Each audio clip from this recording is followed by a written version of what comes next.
Everyone, welcome. Hello, everybody. Just making sure all the stuff on the back end's working before we get started. Is the audio good? Josh, you can hear me all right? I'm waiting for it to go on YouTube. Oh, there it goes. Okay. I feel like our first half's always cut off. I know. Let's see. All right. Can you hear me though? Yeah, you sound good. I'm waiting for it to go on. I hang on, let me turn mine down a little bit. There we go. I think mine has to just I'm turning it down on my side, Timmy. Okay. Well, hello everyone. There we go. Happy Wednesday, and welcome to this live stream.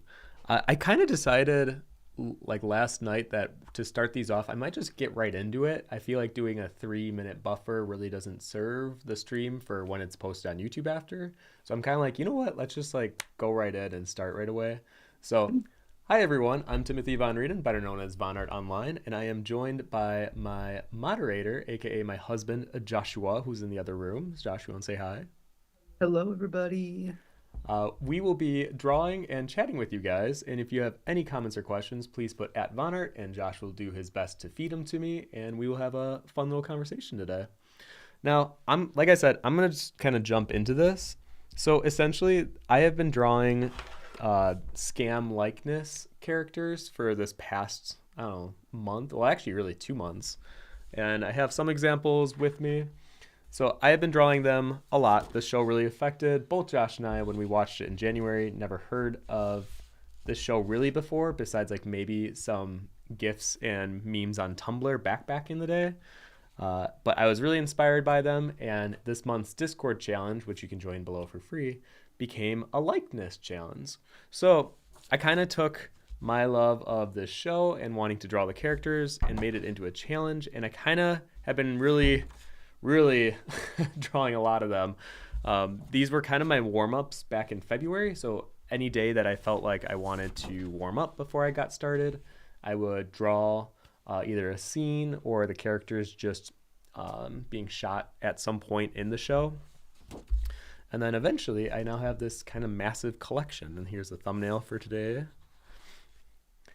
So yeah, so then what I'm going to be doing today is going to be drawing the two boys, Evan and Isaac, and it's in one of their final scenes together, and I'm going to show you how I add values to a sketch like this. Now, normally I would show you the entire process of doing the line art and the proportions, but that honestly can take much longer than actually doing the values part. So instead, I decided to rough out the lines before the stream started and then show you the building of the values. So that is what I'll be working on.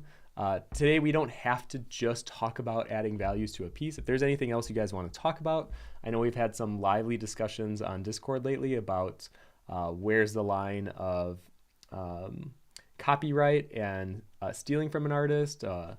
It was very intense talk, but very fun.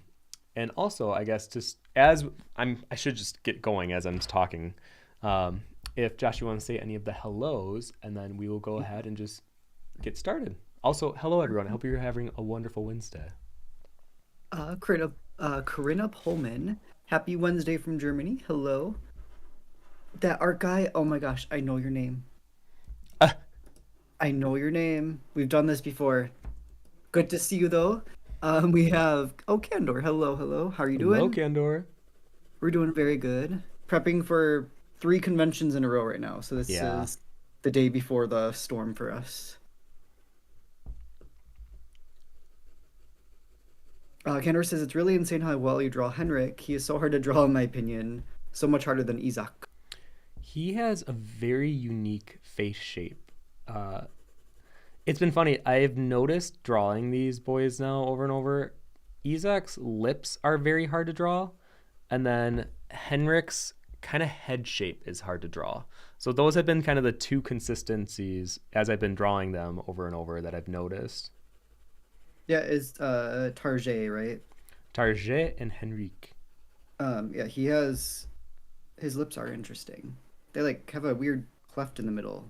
Not, I guess not weird, but It it's just has like interesting. a I've never seen it triangle before. point. It's something that I don't normally draw on characters, so having to draw him over and over, it was like a challenge because I would try to soften it just naturally, And I'm like, nope. And that's kind of the point of a likeness challenge is you notice more little subtle differences between people.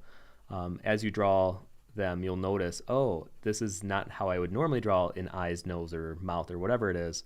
But the way that it's formed on, or this facial feature is formed on this real life person, that's how it actually is. So I think why I like likeness challenges and kind of life drawing in general is it's a reminder of how the human body and facial features and proportions can actually quite vary. I think we get kind of stuck in one shape fits all kind of a mindset. And I know I do this for sure when I draw characters. And we just tend to just draw it over and over again. So I hope if any of you are doing the challenge alongside me this month, that you have also picked up some new learning, or picked up something along the way and learned something new. I know we had one of our mods, Ella, she did a drawing of Josh and I, which was very cool from last weekend's masquerade. And we were looking at it last night while we were in the front room watching TV, and we were like, yeah, she really like captured our likeness. Like the little subtleties in Josh's silhouette, or my face shape is definitely more square shaped. And she did a very good job. And you can just tell that that's an artist who knows how to pick up on subtleties and capture them. I linked Ella's Instagram. Thank you, Josh.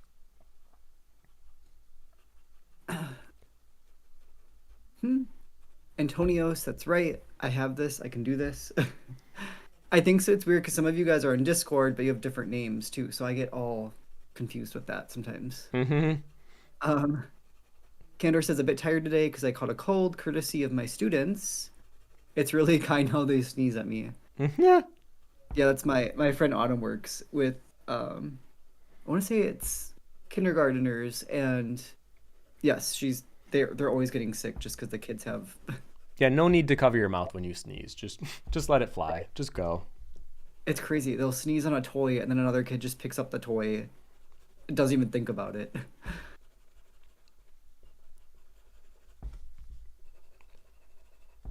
Wait, Tim? Yes. Oh, never mind. Oh my God, that. I was looking at YouTube and your mouth was moving, and I'm like, wait, he's saying something. It's the delay. It got I know me. that little delay. It'll get you every time.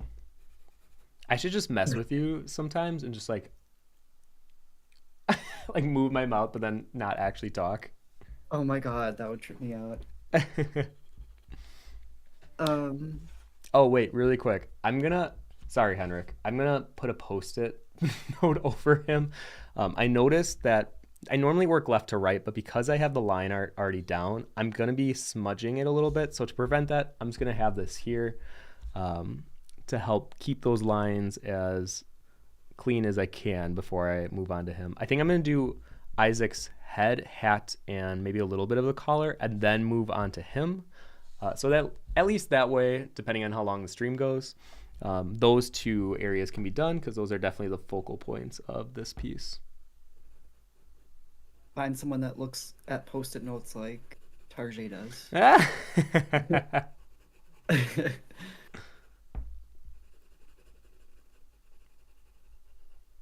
Oh, Kendor says Tarjay is pronounced Tarye. Is it Tarye? Tarye.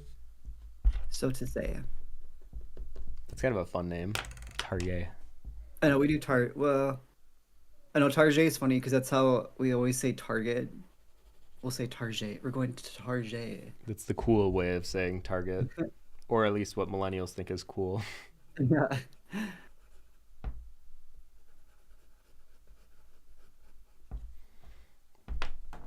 Oh, hello, Carolina. Welcome, welcome. Hello, Carolina. I also want to note that I'm kind of building up the darker shadows first. And as you'll see, I'm working with a 2H pencil.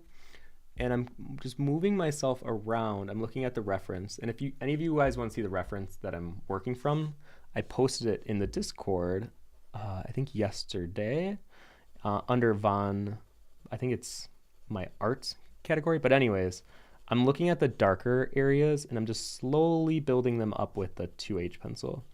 This way I don't have to be too careful if I make a mistake because I can just erase it, because with a 2H you can. And it's funny because in my normal drawings I've been working more with an HB and just going for it. But I've learned with these likeness challenges that it actually is better to be a little more careful in the foundation stage, because if I need to erase and if I need to edit something, I would much prefer it to be a 2H pencil because it's so much easier to lift. So that's why I'm working with a 2H primarily at first here. Actually, maybe I'll move this in the center for you guys. There we go.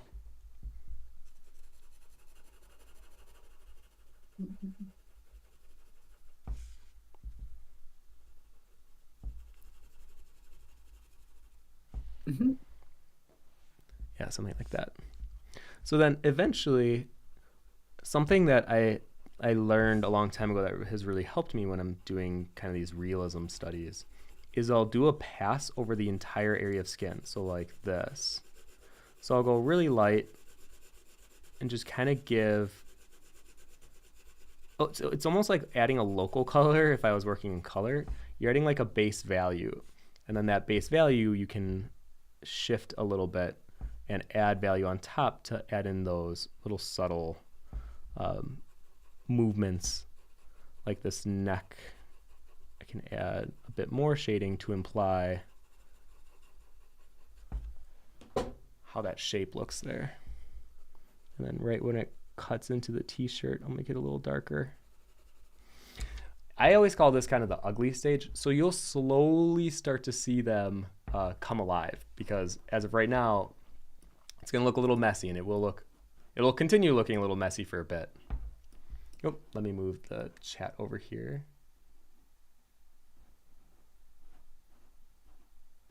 There we are. All right. Yeah, it's weird how everything kind of looks flat here, but then when you add the values, it looks so different. I'm telling you, it's this weird stage in between where right now it's going to read flat, and then all of a sudden there's going to be a moment where you're like, oh my God, I start to see it. And that's always a fun moment when you're doing, once again, mostly realism studies. I feel like this doesn't happen to me as much when I'm doing my normal art, because I'm kind of not doing realism lighting, and there's no like a light source that I have to make sure it's consistent throughout the entire drawing. I feel like that's the magic of drawing those, when you can like, I don't know, build it up like that. It's just really cool. If I was a realism artist, yeah, that would for sure be my favorite part every single time. And I don't want to like, I don't know if that sounded like I'm dissing realism artists or not, but I like doing realism from time to time, but I like taking elements that I have learned from doing realism and then applying it to my style. And I genuinely think that's how it should be done when you're doing like life drawings or studies like this. Like, you're learning something along the way when you're capturing a full realism, and then you can apply that to your style. Oh, hi, Casper. No, you cannot interrupt the stream. My wonderful cat has an auto feeder that gets fed at 3 p.m. here, and it is 12:14, so he is 2.5 hours early. And this is when the bagging begins. So for the next 2.5 hours, he'll kind of be around me, reminding me that it is almost his feeding time, but it is not even close. This is a daily thing for myself in my routine that I've just had to deal with. I found like little distractions. Like, I'll open the bottom of this window for a little bit. That'll get me maybe around 15 to 20 minutes. So I have to keep having all these little tricks to keep him occupied temporarily.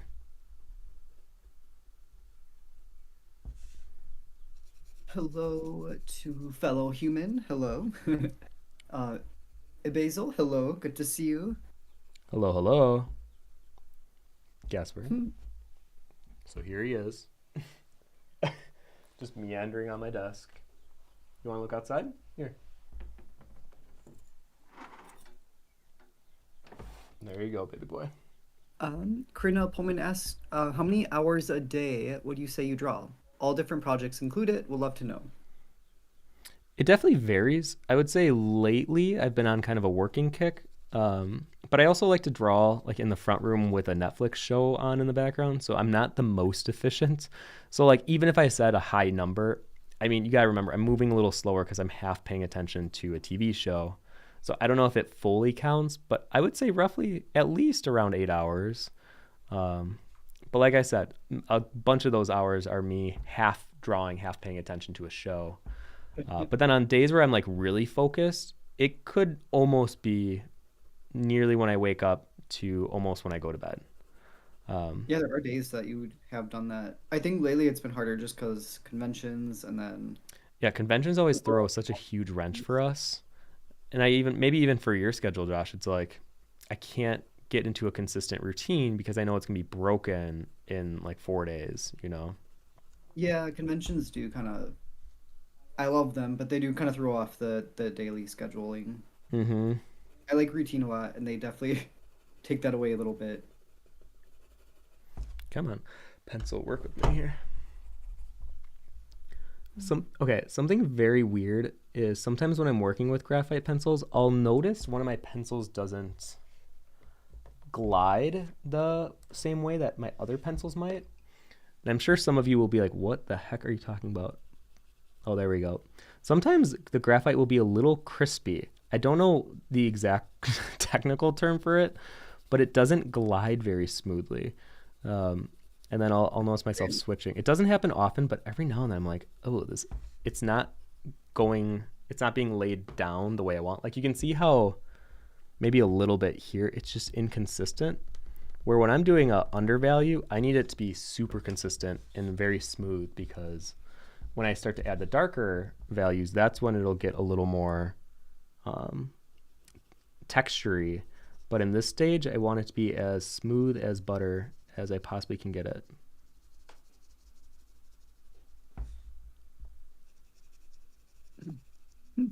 Carolina says, I always draw with a piece of paper over a drawing so I don't touch it. I've had too many bad experiences in the past of my paper yellowing. I'm usually pretty good about not putting my hand where something is, but obviously today, because I had to draw him for the promo image, um, I had to. But I really do think I just found the technique of drawing left to right that has saved me so much headache of not having to smudge things. Um, Could you but I would say technically this is do rare. I rarely put something under my hand on the right side.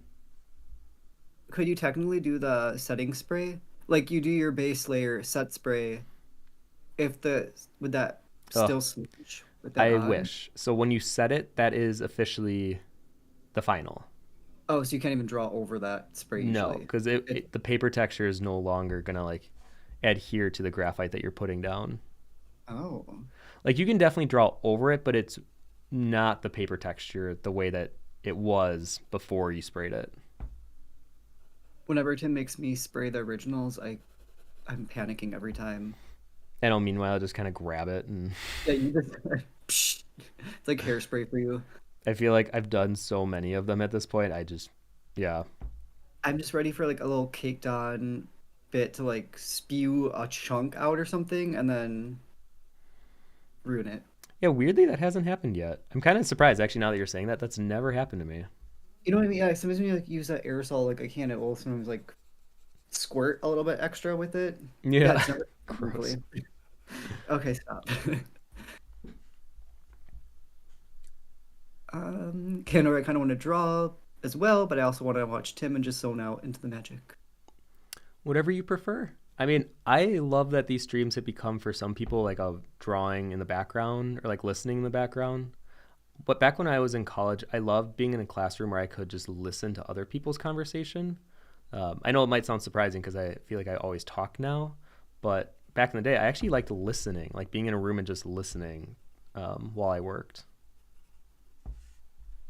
Um, Rin Varga, hello, hello.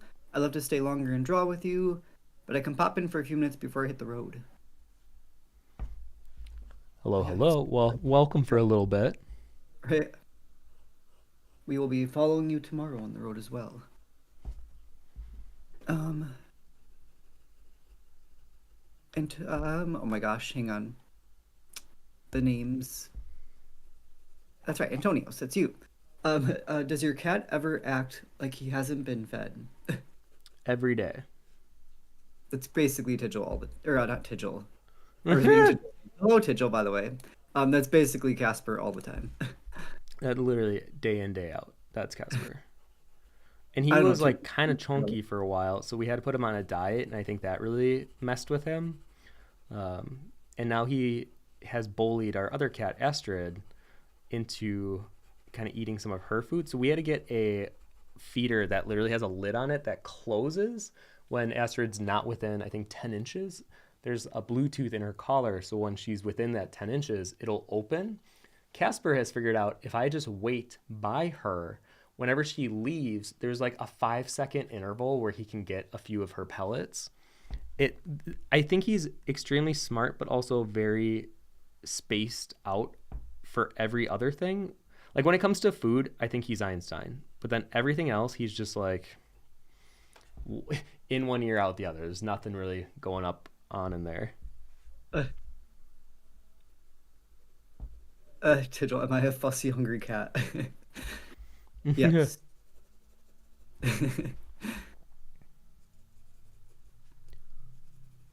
I almost need to stop watching the video because I see you talking and moving, and then I freak out. Like it's an instinct.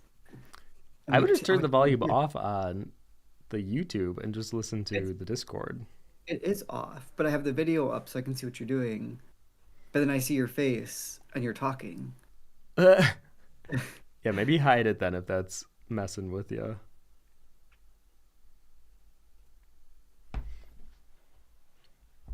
Okay, so something else I should notice is you can kind of see a little bit of his cheekbone being pronounced here, but I don't want to pronounce it too much, so I have to be really gentle with how I'm shading around the cheek area so that it implies that that's where the cheekbone and he's smiling. But if you do it too much, it'll read uh, like it could start looking cartoonish, and we don't want it to look in that realm. So the other thing about likeness challenges is subtlety is going to be key. Like those little nuances, that's what you're going to have to really look for and pick up on as you're going through and laying down values.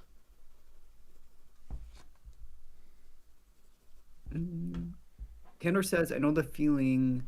I know what you mean. It feels like there's a little stone or something stuck in it or something. This is when you're saying your pencil is. Yes, Yeah. it's weird. It's like a gravelly feeling, um, and then I'll normally on like a separate piece of paper kind of just uh, I don't know the best way to describe it.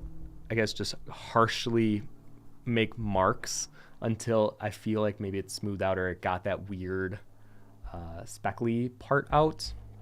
Like I said, none of these are the technical terms, but I think you guys, if you've worked with pencils before, you know what I'm talking about. And it could just be because the brand I get of pencils are cheaper. I have considered that, but I don't want to change my brands of pencils because I think part of what I want to be as an artist is to showcase that you don't need the most expensive tools to make it as an artist. And honestly, I do love these pencils for the most part. It's just every now and then I'll get that weird graffiti part, and I'm like, ugh, okay, well, new pencil Like or we gotta the make batch this they work. have or something. The what? Like wherever they are sourcing from could just change once in a while or something. I don't know. Like what I the don't know. reason. I don't. I should really watch videos on how graphite is made for pencils or how it's collected and all that. Because sometimes like it'll be the same brand of General Kimberly's, the ones that I use, and it'll be perfect. Like I could work with it all day and it'll be fine. And then like today, that other pencil, just out of the blue, I just noticed it was starting to act up. So sometimes it feels like a lottery, a mixed bag, but it doesn't happen often. I think if it did happen more often, then I would switch brands of pencils because that I can't be dealing with that all the time. Like that would Yeah. actually interfere with the efficiency of what I'm trying to do. Rin and Daryl both kind of get that too. Daryl says sometimes when you're layering the shape of the other pencil doesn't get into the tooth of the paper as well as the 2H. Mm-hmm. Oh yeah, the 2H can definitely get way more buttery, and that's why it appears more smooth, is because I think it's pushing, it's like grabbing more of the paper texture. But then when you're working with a darker pencil, especially if you hold the pencil at an angle, you're almost like lightly touching the top bumps. If we're like macro zooming in on the paper, you're getting those top bumps of the texture of the paper, and that's what gives it that look, which sometimes I really like. But for likeness studies, I kind of like it more where it feels smoother, and it represents that skin maybe a bit better.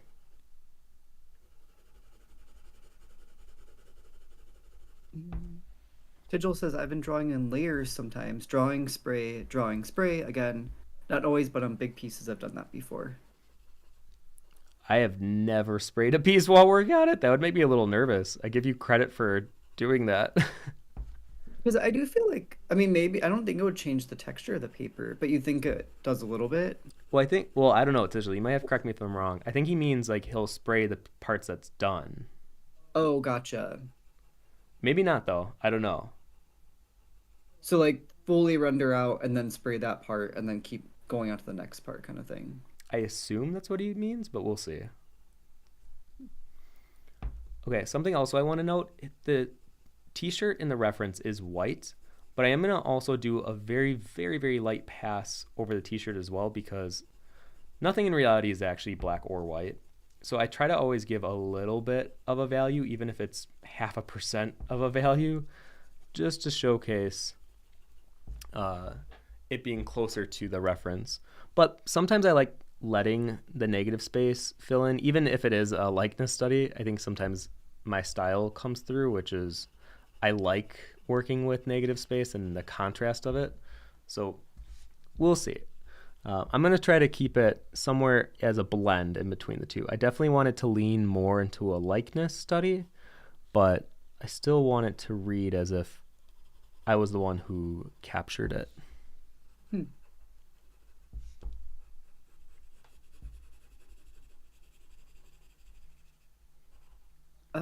Hey Bear says, first off, hello, Hey Bear. Hello, Hi. hello. I have to do a presentation in my illustration class about my favorite artist, and I wanted to do it about you. Oh, I wanted to ask what encouraged you to become an artist? to be honest, it's the only thing I've ever known. Like, even as a kid. Oop. Okay, wait, really quick. Actually, while you're talking about this, I'm gonna go quickly get more tea really fast. Okay, see, there's two little dots that just happened, and it's out of the blue while I'm shading. That's what I'm talking about, where sometimes the pencil will add that little gravel, and it's frustrating because that's not how it's supposed to be working. Anyways, I've always known art, and I think because I was a kind of weird kid. I don't think I was like the unpopular kid by any means, like the one getting picked on all the time. But I definitely was in my own lane. I liked video games. I liked Kingdom Hearts. Uh, Even when I was in like fourth or fifth grade, I started drawing Pokemon, and I started making up my own Pokemon. I called them Ziggy at the time. And there is something about taking what I'm getting from life and then immediately making my own version of it. I think I've always been uh, I've been drawn to that, uh, so to speak. So yeah, I think as soon as then the other kids in my class labeled me as the art kid, I do wonder if like subconsciously that just became the path. Then I was like, oh, okay, I'm the art kid, and you just accept the role you're given and you just go from there. So it's all I've ever really known. I haven't really given it much second thought. It's just always the thing that I knew I would be. Hmm.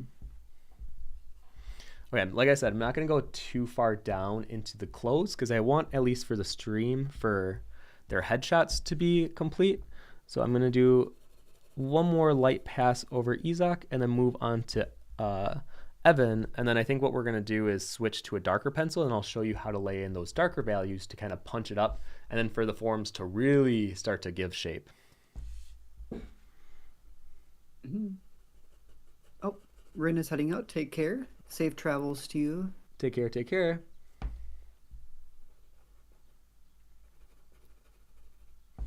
I mean, I feel like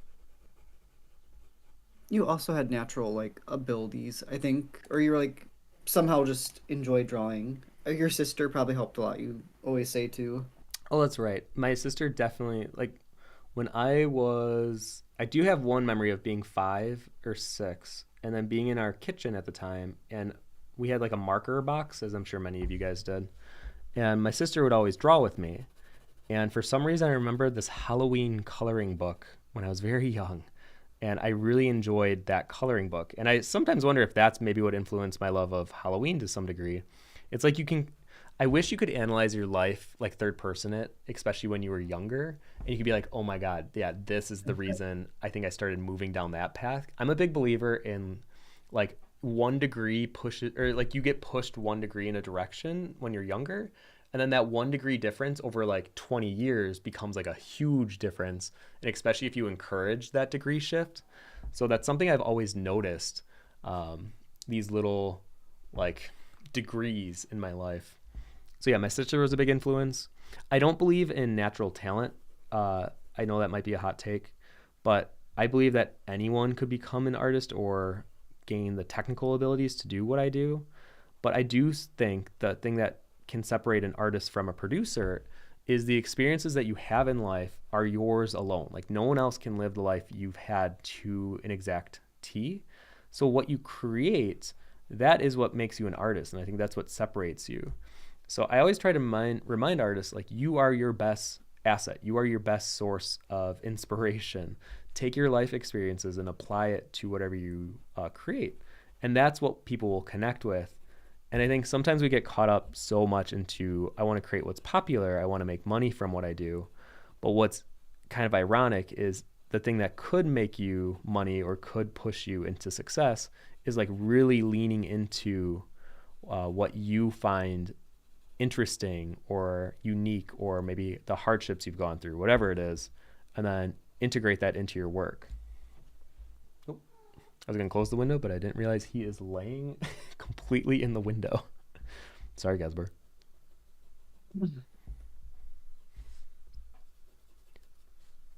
Casper. I know it's still cold out. It's getting close though. I know he's like blocking most of the cold air from coming in, so I'm like, all right. Whenever you're feeling too cold, I'll close it. But if you want to stay there for the time being. Tigil says I always shade the cheekbones too much and they get a Dracula look. Yes. And I think also, especially with subtlety, you gotta be careful with that. oh yeah. No, Tigil, I loved your piece as well.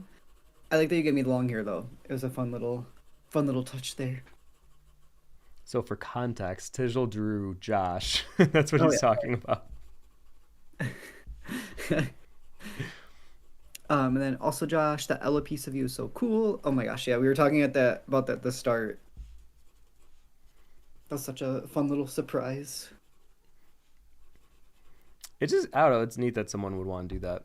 I think because I've gotten a few fan art pieces before that I'm a little numb to it, but I think for Josh it was like this really cool experience. I'm like, oh yeah, this is a cool experience. Like I shouldn't downplay when something like that happens in my mind, because it was done so well. I mean, Ella killed it. I would say home run on that one. No, I think it's just cool. Get to know all you artists, and it's just fun. It's like cool that we can share those little things together. Oh yeah. Candor asks, is there any kind of pencil or art supply you've seen online or somewhere you still want to try? No. Sticking with General Kimberly's. I will say when we were in Japan, I bought this mechanical pencil.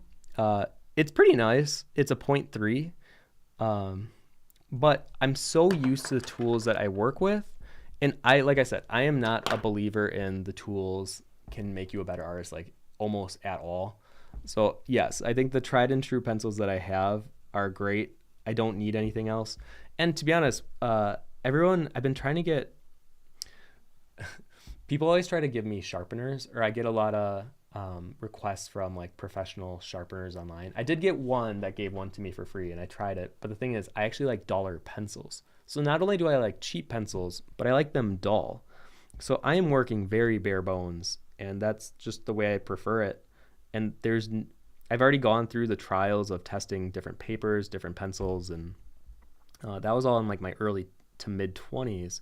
So now that I'm in my 30s, I feel like there's no need to check out different mediums or different, I shouldn't say mediums, different tools, because I'm already getting the results that I'm wanting from the tools I already have. That isn't to say, though, I guess you should always be open to trying something new. And I do agree with that theory. But I just feel like there's no need currently, or I've never had a desire in recent years to try something different.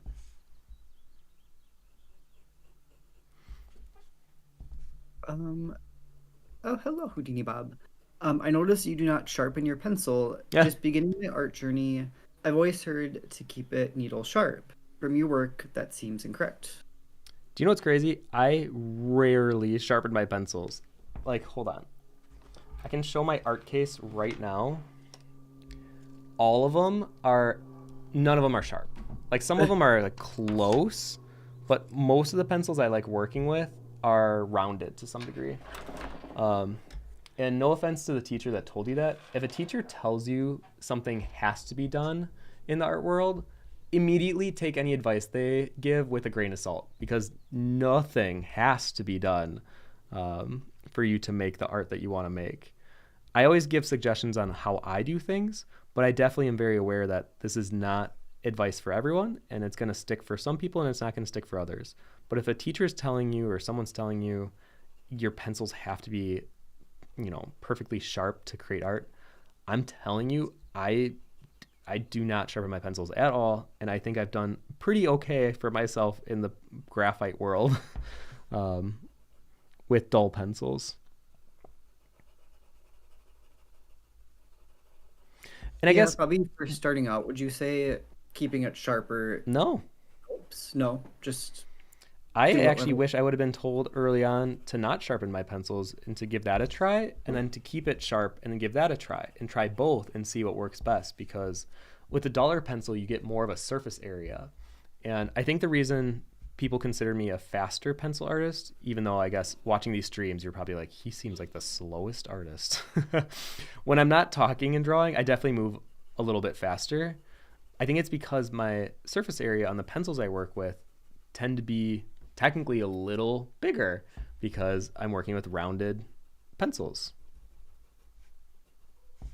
Okay, I think I'm going to move to Evan now. Let me center that again. There we go.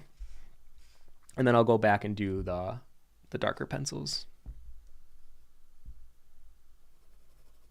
Carolina says, I love my pencils as sharp as swords, but a softer tip is great for shading. Yeah, I notice even with my graphite art hero, Alan Williams, he likes to keep them super sharp. So it's definitely like a each their own kind of mentality. And I'm definitely, I think, the outlier with keeping my pencils more dull. Because even my best friend, Sean, he works with colored pencils, and he also sharpens like every 5 minutes. And to me, that is just not the move. I would just, because I'm such a black and white thinker with some things, I always think in terms of efficiency, and I just feel like I would be wasting so much time sharpening pencils that could be spent actually working on the piece. And the worst part is my friends that do graphite that don't even have automatic sharpeners, so they manually grind away at the pencils. I'm like, maybe this is meditative for you, or maybe there's another reason, but there is almost no reason in my mind why I would ever manually sharpen my pencils again. I have tried even the best of the best sharpeners manually, and yeah, they get it really sharp. But the best, I have a really good automatic pencil sharpener. It does the same thing in like 3 seconds. And for me, I'm going to take the route that's going to get me to my destination with the least amount of like breaks in between. Because if I have to break if I'm in a zone and I have to break that to sharpen a pencil, I would prefer not to. Also, I missed Ivy. Hello, Ivy. Oh, hi, Ivy. How are you doing? I always hate when I miss hellos. If I missed a hello, please don't call me out on it. Um,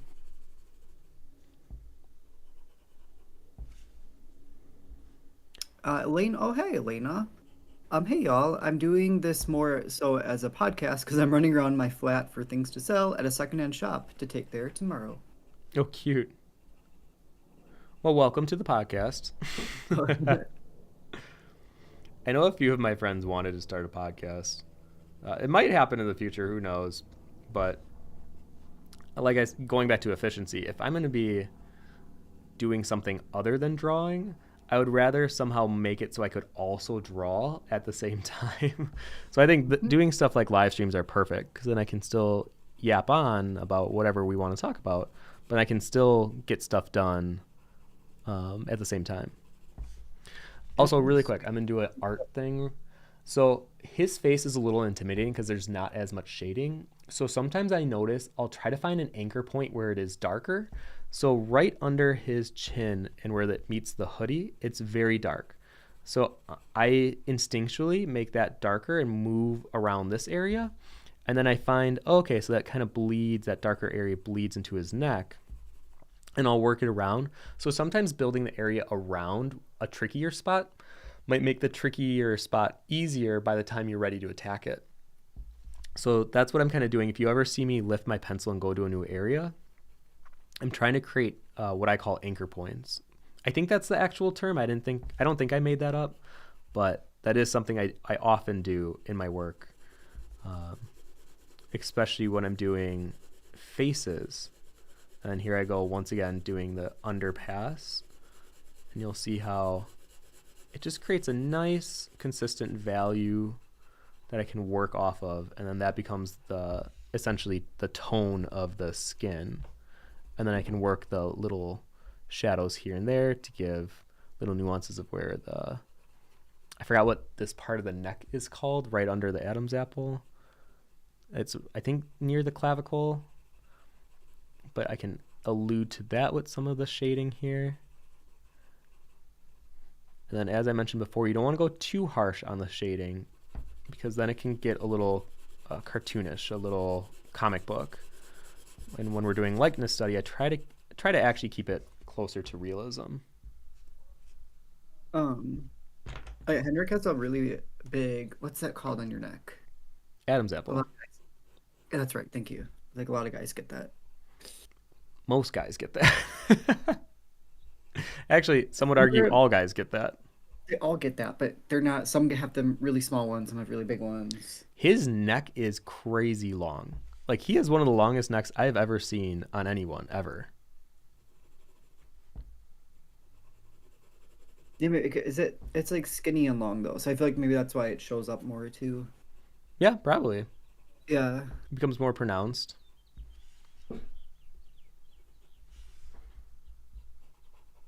I've missed a couple of things up top too. It looks like Tigil draws over the spray. Oh, that's crazy.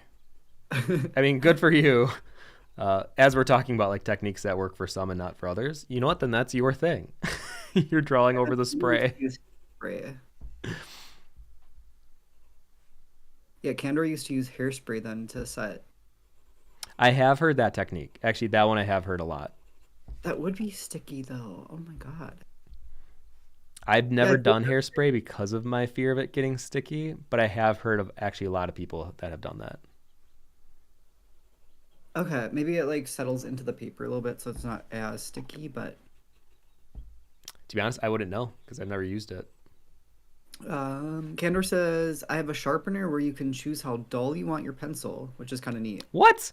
Wait, could you actually send me the link to that? That sounds way more up my alley than a normal sharpener. I would probably use that. No joke. I would definitely use that. There are some times where I want like a really rounded, I'll on a separate piece of paper, just like do a bunch of circles, purposely dulling it and creating a flatter, more curved surface so that I can work in my larger areas at times.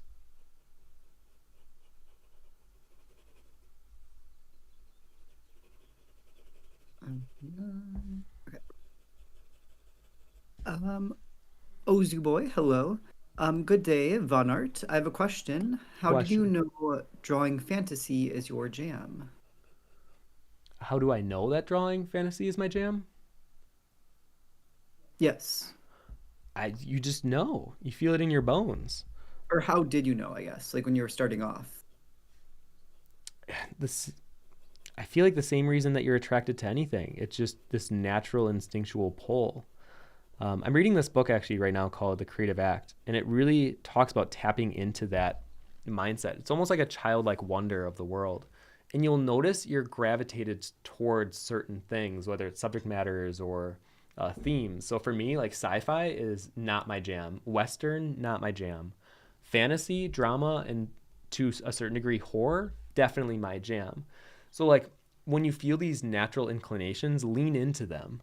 Um, and I guess fantasy has just always been a part of my life. I think I grew up, as many Americans did, with Disney, growing with like the golden age, especially in the early '90s and even some of the late '90s ones. And it was funny. We were talking. Who were we talking? Was it my parents? Yeah, it was. My parents have never seen a fantasy film. Like my dad has never Oh, seen that's a right. Yeah. fantasy film ever. The closest one he had was maybe a Disney movie, and I'm like, I guess technically yes. Like a Little Mermaid could be considered fantasy, absolutely. But I like mean, I, technically it is. the what? I said technically it is. Technically it is, but it's not like the fantasy I think a lot of us think of dragons and elves and dwarves, like more high fantasy in a way. It still has mermaids, which I guess mermaids are very fantasy, but it's almost like filtered down for children or a child audience, where like my parents have never seen Game of Thrones, have no interest. They watch a lot of sports. So we were gonna have my dad come over to watch Legend, which is arguably my favorite like in your face fantasy movie. There's obviously like Labyrinth, like that type of '80s fantasy. Oh, we'll see what he thinks. But anyways, getting back to the question, um, I've just always noticed I've gravitated toward them, and I think Spirited Away then pushed me into like weird fantasy, and then especially playing Final Fantasy X, I was already on the track of weird fantasy, and Final Fantasy X specifically gave me a route where I could see fantasy in a whole new light. Where yes, you're set in a fantastical world, but it's not like a dragon. It's not a Dungeon and Dragons kind of scenario. It really was like its own unique take on fantasy. So that's always been very inspiring to me. Is like creating your own take on a pre-existing genre. And obviously, fantasy has always been something I've gravitated toward. But I've also really liked dark fantasy. I think growing up with like Twist Metal Black and Scary Stories to Tell in the Dark, and I had every single Goosebumps as a kid. So I clearly was inspired by like unique fantasy and then like macabre horror. And I think I've just gravitated toward that with my Halloween pieces over the years. And I think FromSoft, the studio that makes Elden Ring and Bloodborne and all them, they are literally like the perfect merging of ethereal fantasy, like unique fantasy, and like dark macabre horror. And I think that's why I gravitate to the aesthetics in those games so much. But yeah, sorry, long way to answer your question, but basically you'll feel the natural inclination towards certain things, and I think lean into that. Yeah, fantasy's great. Mm. Houdini's Bob shows. Have you seen Jacob Collier? He has a really long neck. Oh, why That's the pianist guy. the who guy? The pianist. Oh, we've definitely seen a picture of him. I don't remember his neck being that long, but maybe I'd have to see him again. Oh, he does. Oh, yeah, I don't remember. Yeah, he has the long skinny neck thing too. Yeah, we were talking to our friend Audrey because her and her boyfriend Shane went to one of his concerts, and they were explaining, or he was explaining why he liked it so much. Audrey thought it was good, but it was more of like a technical presentation. And I think that's another interesting discussion of when you know someone's like technically and objectively so good at what they do, but for some reason it doesn't speak to you, versus something that might not be technically that impressive, but there's so much heart and that it just feels unique in a way that isn't as impressive technically. It is interesting. Mhm. And really quick, to those wondering, I'm creating this Oops, see, it's doing it again. Man, I don't know what's going on with my pencils today. I'm creating a little light value in between their faces. It adds a nice bridge between the two. And I think it also helps highlight the highlights a bit better, and it punches them to be a bit stronger, especially in the reference. Like uh, Henrik has a really strong highlight on this side of his face. So I'm going to push the darker values on the other side in the background to help give it that contrast.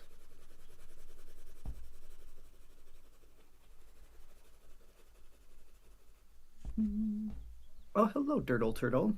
With dull pencils, I always felt like I'm just always shading a bit more to the right than I actually want, probably due to the aforementioned bigger surface area. That's why I love fine mechanical pencils. The downside is it's so slow to shade things. Yeah, that's kind of the story of my life. I think I'm a little slower to shading things, but because I attack it usually more aggressively, that's how I move a little quicker.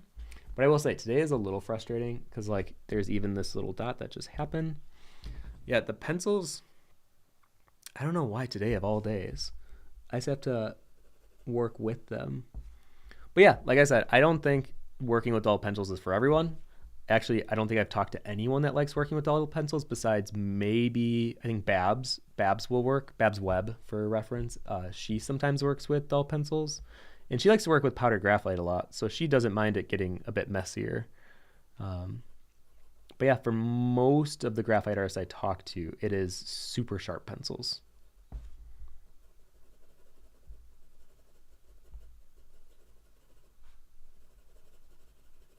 Oh my god, Ivy says I use hairspray frequently, and it is definitely stiff after it dries, but not sticky.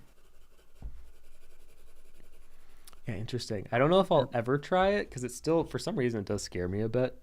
But I'm glad to hear it does work. Is there a specific brand of hairspray you find works better than Yeah, other? Curious. right.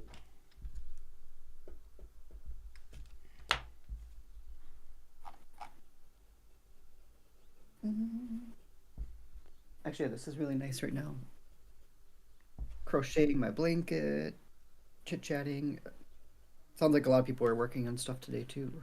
Yeah, what are you guys all working on? What are you up to? I noticed Tijal asked about Iris. I did see that she pulled out of the workshop this summer. I I was missed that. pretty bummed about it. I messaged her on Instagram and we talked, and yeah, she doesn't feel like it is her time to come to the States currently, which I'm pretty bummed about because I was really excited to have a week where I could sit next to her and work essentially. Oh, are you still there, Casper? I mean, it would have been crazy to have Iris come to Wait, I like. can't hear a word you're saying. This airplane's so loud. Let me close this window. Sorry, Casper. All right, what are you saying? I said it would have been crazy to have Iris come to Milwaukee of all places. Like, I not know. usually the place people come visit when they come to America. So, for those who are possibly interested, I am going to be a guest mentor at a workshop this summer in Milwaukee. It is mid June, and Iris Compier was going to be there, or I always mispronounce her name. I'm so sorry. However, you pronounce it, she was going to be here, but she pulled out literally yesterday, which I'm kind of bummed about. Um, but I am hoping that they will find a new special guest of honor to come to the workshop. But I know either way, I'm going to be there. I'm going to be very excited. And for those who maybe want to do a workshop and want that like one-on-one mentoring, that is literally my entire goal while I'm there. I plan on doing a tarot card for the week because it's a week-long workshop, and I know I can easily pump that out in a week with the amount of dedication that they give every artist. So my real goal while I'm there is just to like check in with every person every day to see the progress they're making, answer any questions, and yeah, if any that sounds interesting to any of you listening, the signups are open today, or actually they've been open for like a month, but I haven't publicly marketed it yet. I'm finishing a little. Do I have it? Oh yeah, my little promo image. I want to do a little dirt kid, as if he's like on his rock giving a lecture for a summer workshop. So I'm hoping to finish this at the con this upcoming weekend, and then I'll post it and give more details about the workshop. Little Dirk Kid, they're so cute. Right. They're just fun to draw. I think it would be a cute little promo.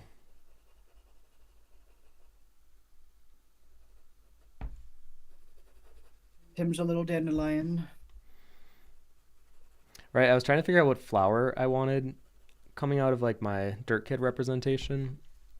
And even though I do really love sunflowers and peonies, I feel like I actually think dandelions are my favorite flower.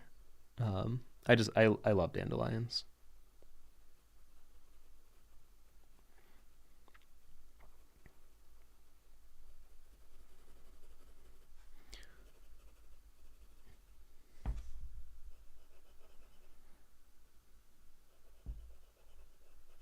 Sorry.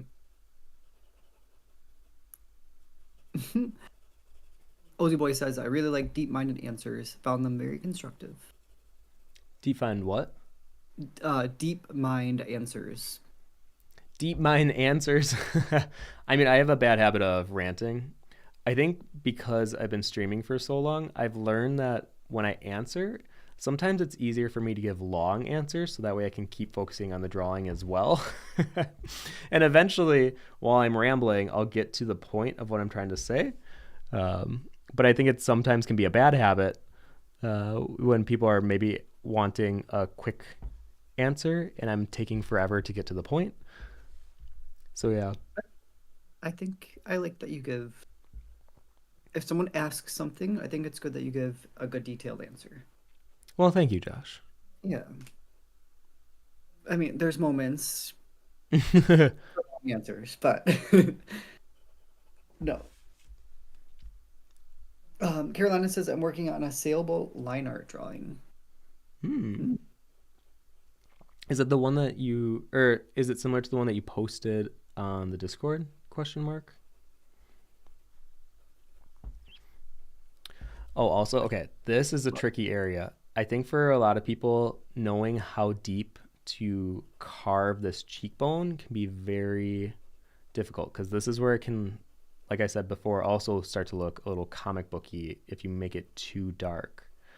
So I'm going to keep shading around the cheek and build this up as slowly as I can so it feels more like a natural shadow rather than a harsh indent. Because whenever you're working with skin, specifically on the face, if you make it a bit too dark or too harsh, it can look like an indent rather than a shadow. So you gotta be careful. And same with the jowl kind of part of the mouth and right under the lips and above the chin.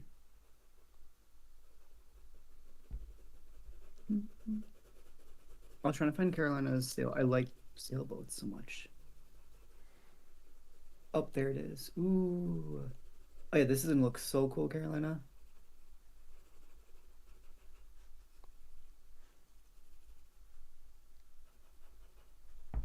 The sky too. Tigil says, do you have the blistered Band-Aid brand Compede? That's kind of how you pronounce Iris's name. Compete? I don't. Do we? I don't know. I don't know. I know I've always read it as Compier because in my mind it's French, but I don't think it is at all.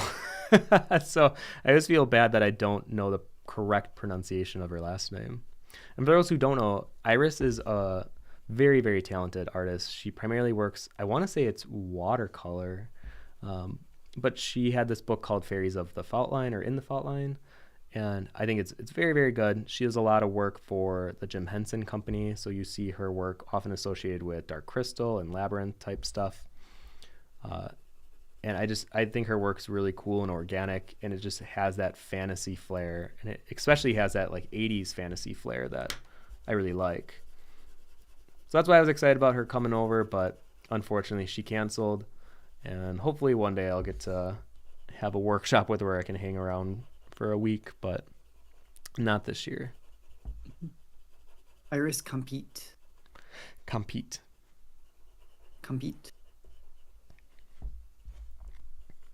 I don't know why I feel like Americans, we always want to do like something fancy with an I followed by E.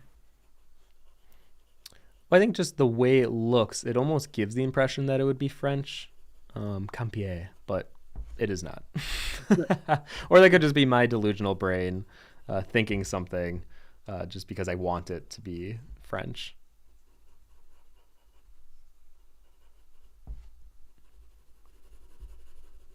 All right, let's see what you all are up to. Um, oh, Fiona's art. Love your art. You're one of my inspirations. Glad to see you in action. Oh, thank you so much. Yeah, thank you. Not to you, Tim. Um, Ivy says, I've been using this same huge bottle I got in clearance at the grocery store for like ever, but I know sexy hairspray is popular. That's the one that's works on the paper best. Actually, a couple more things. Daryl says, approximately how long did the linear on these take you, or the line art? Do you find that you're getting faster, more confident with the line art, the more of the likeness challenge you do? I kind of found a process where, I mean, it still takes me the longest, honestly, possibly longer than the value shading. I think today, I don't think I'll finish getting to the clothes and whatnot, but this will take me a bit to do all the clothes as well because there's so much. But typically, the line and proportion has taken me the longest on every study I've done so far because you're basically building a foundation to build your values on top of. And if your foundation is incorrect or the proportions are off, the whole thing will look off. So I will literally, and if I was doing this digital, obviously it would be way easier to just liquefy it over. But I will literally spend like a half hour to an hour doing my initial pass and get it as close as I possibly can. And then I'll take a picture from straight above. I'll bring it into Photoshop, lay it over the reference drawing, and then see how close I was. And oftentimes there will be something amiss, like the eyes were shaded too big or proportioned too big. The neck maybe was a little longer than it should have been. Like there's always something a bit out of place. And some of them, when I've been going through, I've noticed I feel like I nailed. I'm like, okay, today was weirdly good. My critical analysis skills on looking at proportions were on point today. And then other times I'm like, oh boy, did I forget how to draw today? Did I open my eyes during this area? So yeah, have I gotten more confident? A little bit, but then there'll be those days where you're like way off and you'll be like, well, I guess I've learned nothing in my month of doing likeness studies because this looks so off. But I think it kind of serves as a reminder that every day is going to be different. And some days, yeah, you're just going to be clicking with the proportions. You're going to be able to see things better.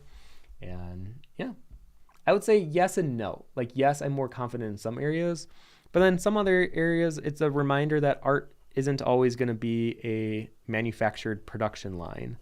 And it's just off, and I have to make peace with that. Okay, I'm going to move to a slightly darker pencil here. Or, you know what? I'm going to do some of his hood, and then I'm going to go back to Isaac, and then I'm going to use my darker pencil and give it that finer touch, and then move on. Because we're already an hour in. Oh my gosh.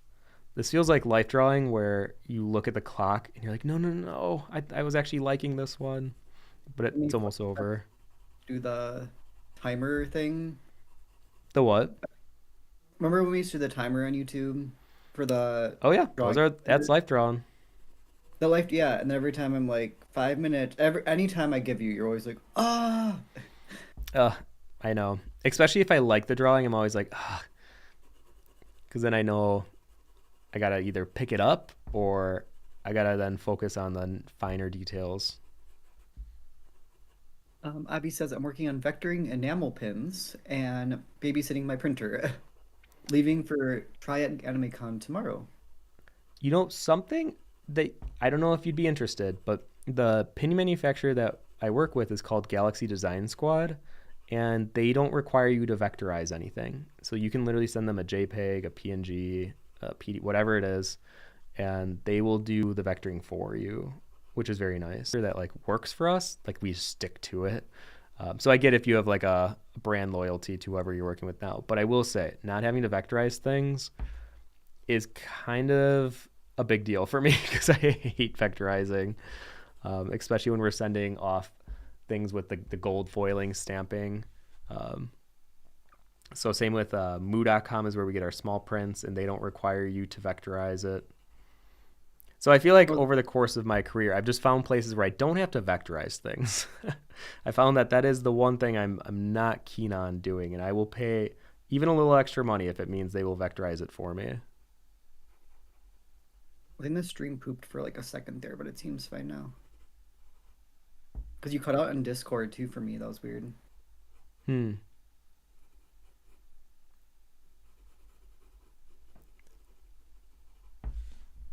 Elena says, I'm still on my running around business. Gotta head to the attic now for a bit. Well, I hope you find some good finds up there. And Candor, would you like the sharpener link in the DMs on Discord? Actually, just share it on the general. I'm sure there's other people that might be interested in it. That it just sounds so interesting. I've never heard of a sharpener that can get to a dullness.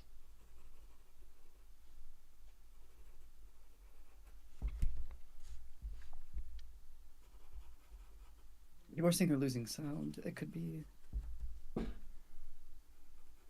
No, are you check OBS really quick? Is it giving you the green signal right now? I don't know, I feel like we dropped frames for a little bit. Let's see. It seems fine on my end. Okay. Yeah, I think it just like had a weird drop there.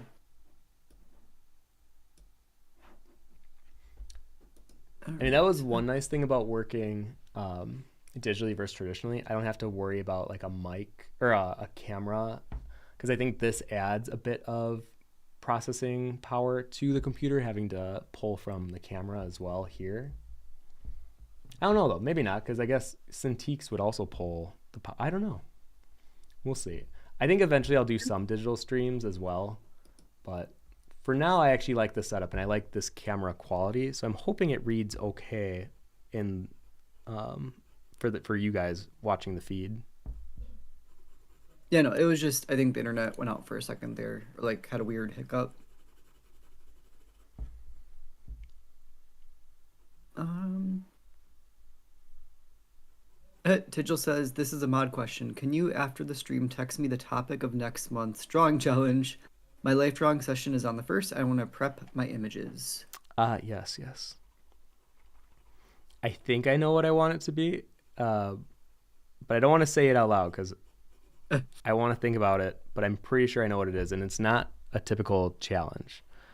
It's going to be a very unique one, we'll say. But we'll see. I think it could be very valuable. That's cute. Tigil even said, don't say it out loud. So you were already on it. Yeah, so for those who are interested, and maybe for the context, we do monthly challenges on the Discord, which is free to join below. Tigil is actually one of our mods on there, same with Candor, who are on the stream.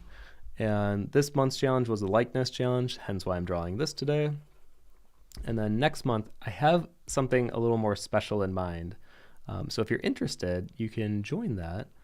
And yeah, we'll see. I think it's on, Monday or Tuesday is the 1st of April. So it'll go out then. I just want to go back up to a question from Ozy Boy. Hang on, I saw it and I lost it. Okay, there we go. How do you think your followers relate to your artwork? How do I think my followers relate to my artwork? I'm sure there's a good handful that just like pretty images on their feed. So they follow me maybe for that.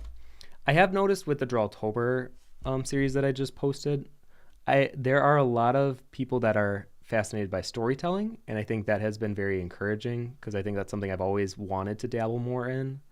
So maybe that to an extent. Maybe some people just like to see traditional art in the age of digital and AI kind of taking over. And then lastly, I do find, especially when you follow artists, there's something within the artist or the art itself that speaks to you. And I have noticed we have garnered a lot of women for sure, and then a lot of gay men seem to follow my work and follow it pretty religiously. And I think there's a lot of specifically gay men that follow because I don't make it my whole identity. And I Oof. think that's why, literally, why I'm even drawing scum is uh, I felt seen and it felt really nice feeling represented in a way that wasn't in your face or agenda shoving. And it just felt very organic and natural. And I think maybe to some degree, if people, even at cons, they meet me and follow, I think there's some degree of, yeah, we want to support you because we connect with you as a person. Like we relate to you, or they might also be gay, or they might be closeted, and uh, they might sense some connection through me, or some familiarity or relatability, whatever it is. But I think it's a much smaller percentage compared to, I think most people follow it because they just like pretty pictures, which I get. I feel like there's a lot of artists I follow too because I love their work. And I might not relate to it in any degree, but I love it. Interesting question though. I guess I've never really thought of that to like a deeper extent. Babs is here. Hello, Babs. Who's here? Babs. Hello, Bab- Babs. What are you doing here? Who's Babs? Babs. Really quick, and then we can talk to Gosh, Babs. I'm drawing switching look- to my mechanical pencil. Oh, why does it look gray on screen? What the? What multi-universes am I tapping into right now? Do you see that on screen? What is that? Why is it like green screening? Hold on, let me check it out. Josh is giving me no response. Oh, weird. Well, this pencil is yellow. I don't know why it's appearing gray, but I'm switching to it because it's an HB darkness. So I'm going to be adding in kind of the darker values here. Also, hello, Babs. How are you doing? Hello, hello, Timothy. I love you. I love you too, Babs. For those of you who don't know Babs Webb, she is one of the best artists alive today, and I have the pleasure of getting to know her, or have gotten to know her the past few years, and she has become one of my closest and dearest friends. And hopefully, in about, what, 3 years, 2.5 years now, Babs will also be a neighbor. We're trying to rig the system and live near each other so that we can grow old together and die together near each other. Oh, okay. Let's get some hellos in again because we had Barbara's here. Hello, Barbara. Oh, hello, Jen's is hello. here. Hello from Greece. I know, hello from Greece, but not Greek, right? And then Oscar's here. Hi, gays. Hi, Hello. guys.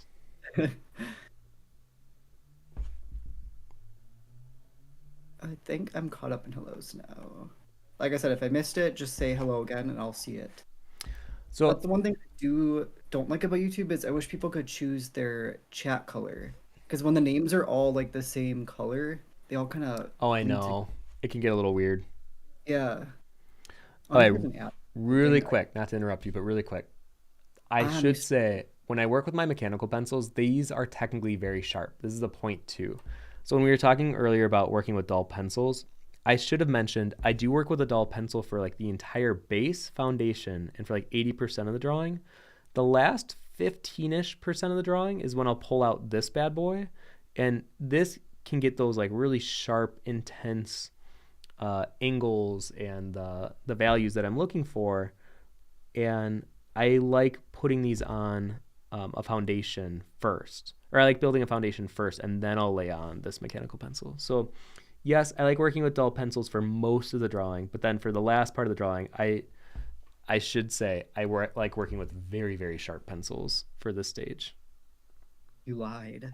I know. I blatantly lied to all of you on stream. You have footage, you have proof, so you can hold me in court for contempt.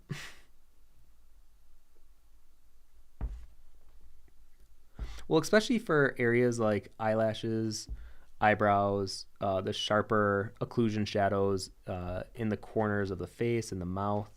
Like it just is so much easier working with a sharp little mechanical pencil than a dull rounded pencil for sure. Um, Ivy asks, you were gay this whole time. You know, it's news to me. Yeah, I still don't understand this whole gay thing, but apparently we're doing it. I don't know. I will say, like, I do like it not being the focal point of my brand or like who I present online. Because I think there's a lot of people like me that, yes, we're gay, but I actually just had the discussion with our friends like 2 weeks ago of the difference between being a gay man and a man who happens to be gay. And I've always found, oh my gosh, Casper, why are you freaking out? I heard Did you hear something. him? He's like running in a circle trying to get his tail. It's Yeah. okay, Casper. Feeding is in literally an hour and a half. You'll be fine. I promise you'll be fine. Um, but yeah, oh my gosh. Can you hear that or no?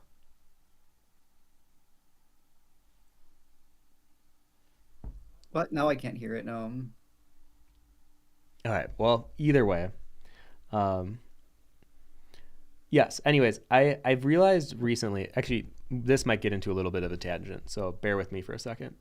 Um, it was not only watching this show, but I read this book called Meditations by Marcus Aurelius. He was a emperor in Rome back in like 160 AD, so a long time ago. But a lot of his book was on making peace with death, and that definitely was a lot of the themes in the latter half of the book. But for a good chunk of it, it was on what it meant to be a man to him. And it was very fascinating to me that this Roman emperor of years ago, most powerful man in the world at that time, and he was so insightful and so introspective on his own life and how he reflects on who he wants to be. And the first chapter alone, I really, really liked. He talked about basically, he listed people in his life and then a sentence after each person of something that he values in them that he wants to adhere more for himself and adopt more to like his personality. And it would say something like grandmother, patience, and having an opinion without having to back down from it respectfully. Just like very quick snippets. And I really like that. But anyways, I realized that I have never really considered myself a quote unquote man to the extent that I think a lot of guys just naturally do. And I don't know if that is because I grew up gay. I don't know if it's because I grew up as an artist and I was like the youngest in my family. So I always had this like young tendency. So to be considered a man felt like older, like you have graduated from boy to man. And it's just something I never fully felt until literally last year. I actually felt like I stepped into my sense of what it meant to be a man. But anyways, that then bled into, well, how does that relate to me as a gay man? Because I think a lot of gay men, we struggle sometimes, not everyone, but sometimes we struggle on what defining masculinity looks like for us.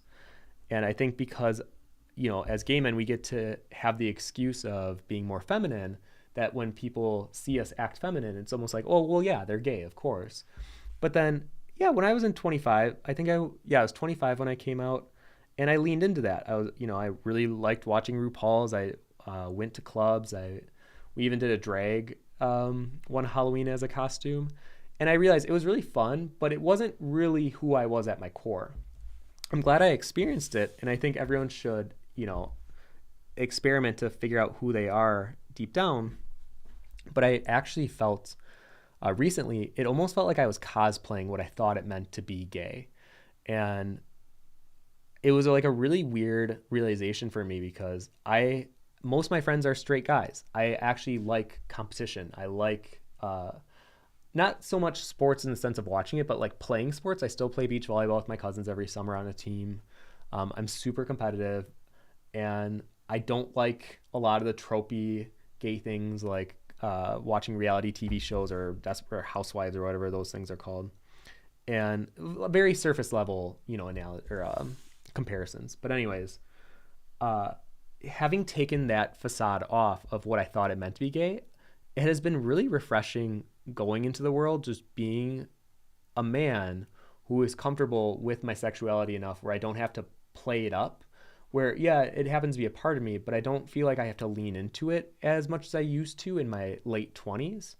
And it's been much more in my feeling authentic to who the type of person I actually am.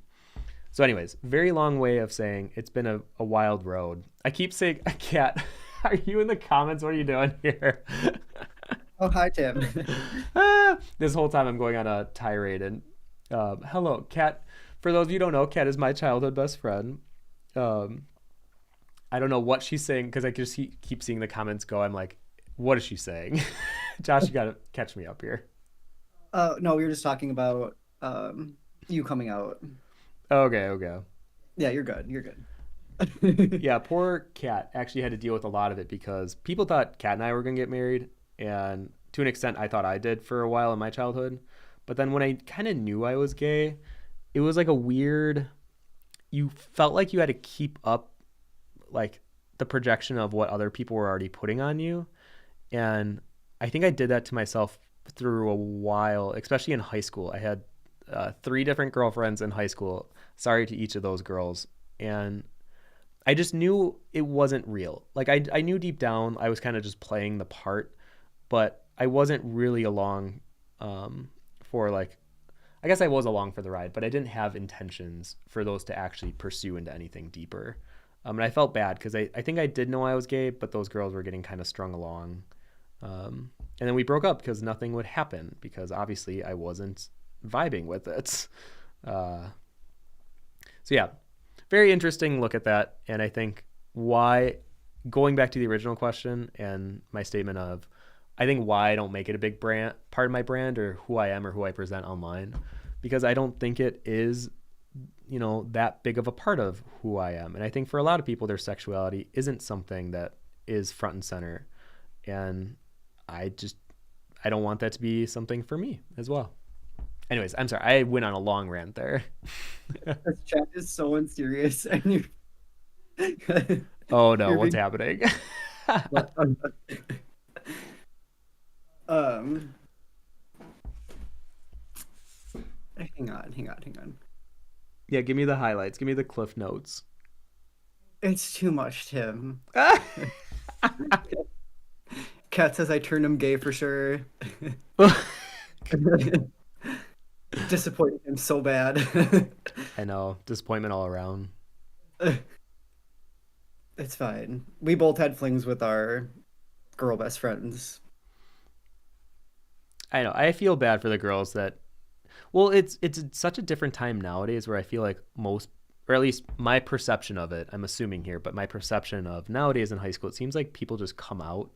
And if anything, people come out as even more than just gay. It's like this queer, like it's being gay is no longer that interesting. Like you have to be something more than just gay. So I don't know. Correct me if I'm wrong. If there's any people that are in like college or in that stage of their life, where I feel like it seems easier to just come out now. Where back when I went into high school, back in 2004 to 2008, not the same case. I mean, gay marriage wasn't even legal, and it wouldn't be for another 8 years. It's like you definitely still felt the need to stay in the closet if you were gay. And I didn't have one person in my entire high school that was out. There were definitely some suspects, we'll say, but no one came out, where I feel like that's not the case anymore. But I could be wrong, because obviously I don't go to high school. Oh, Kat says she's going to be on another show, possibly. Oh, really? And you're going to need a passport? Oh my God, is it Australia again?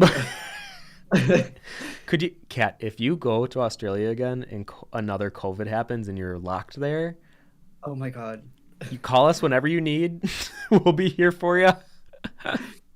I felt so bad. Kat had to do a show in Australia, but it was around COVID, so they had to like lock them all up in a hotel. And Kat, weren't you in the hotel, like in a room, basically locked away for like a month? It Yeah. was insane. I think they gave her food outside the door. They would knock, and then however many, like 30 seconds later, she could then open the door to get the food or something. Kat was basically in like Norwegian prison. I feel like that's how they are. What was nice though is she got to compete. She actually was on a show called Frogger. It aired publicly here in the States. It was very cool. Kat officially is a TV star.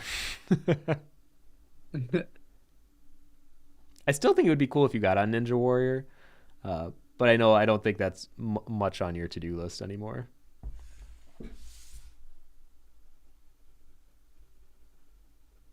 Ivy says, I do feel like we have a nice societal uptick with acceptance, but it seems more important than ever to have pride these days.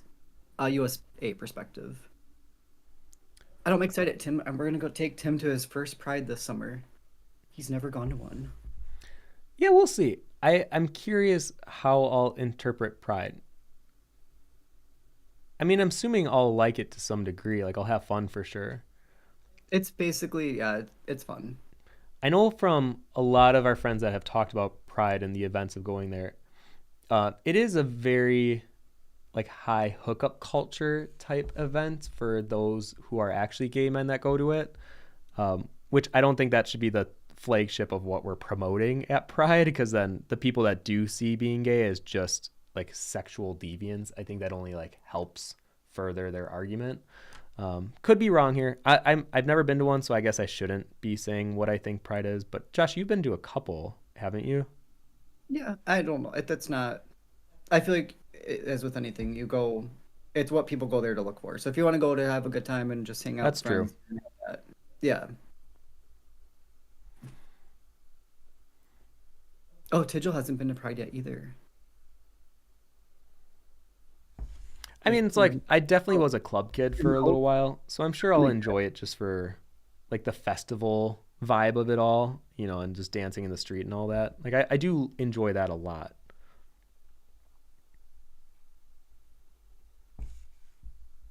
mm, yeah, I feel like it's fun.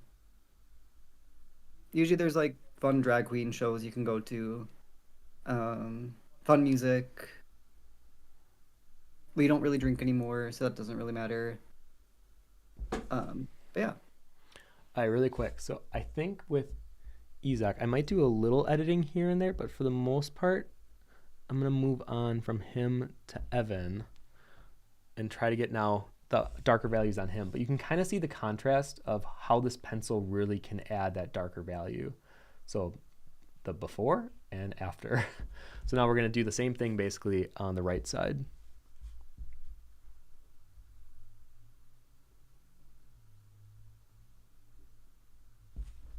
Hmm? Kat says I must go. Please call when you're done. Love you both, and also Tigil. Will do, kitty. Take care. Have fun.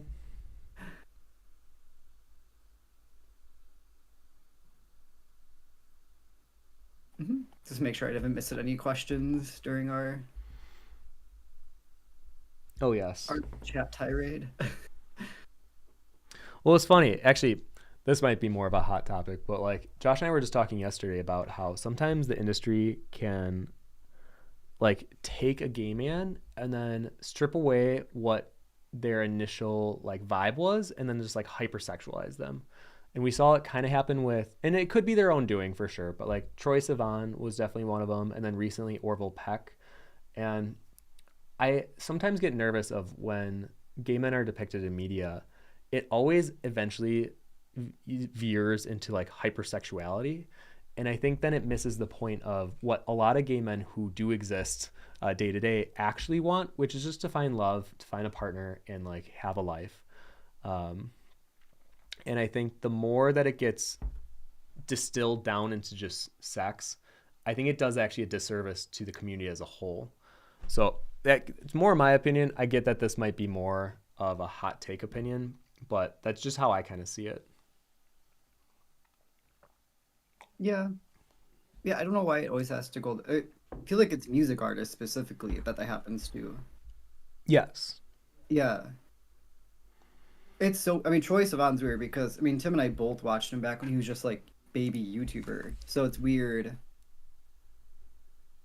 seeing him now. But I mean, he's growing up. People change. I think also maybe we have to just accept that.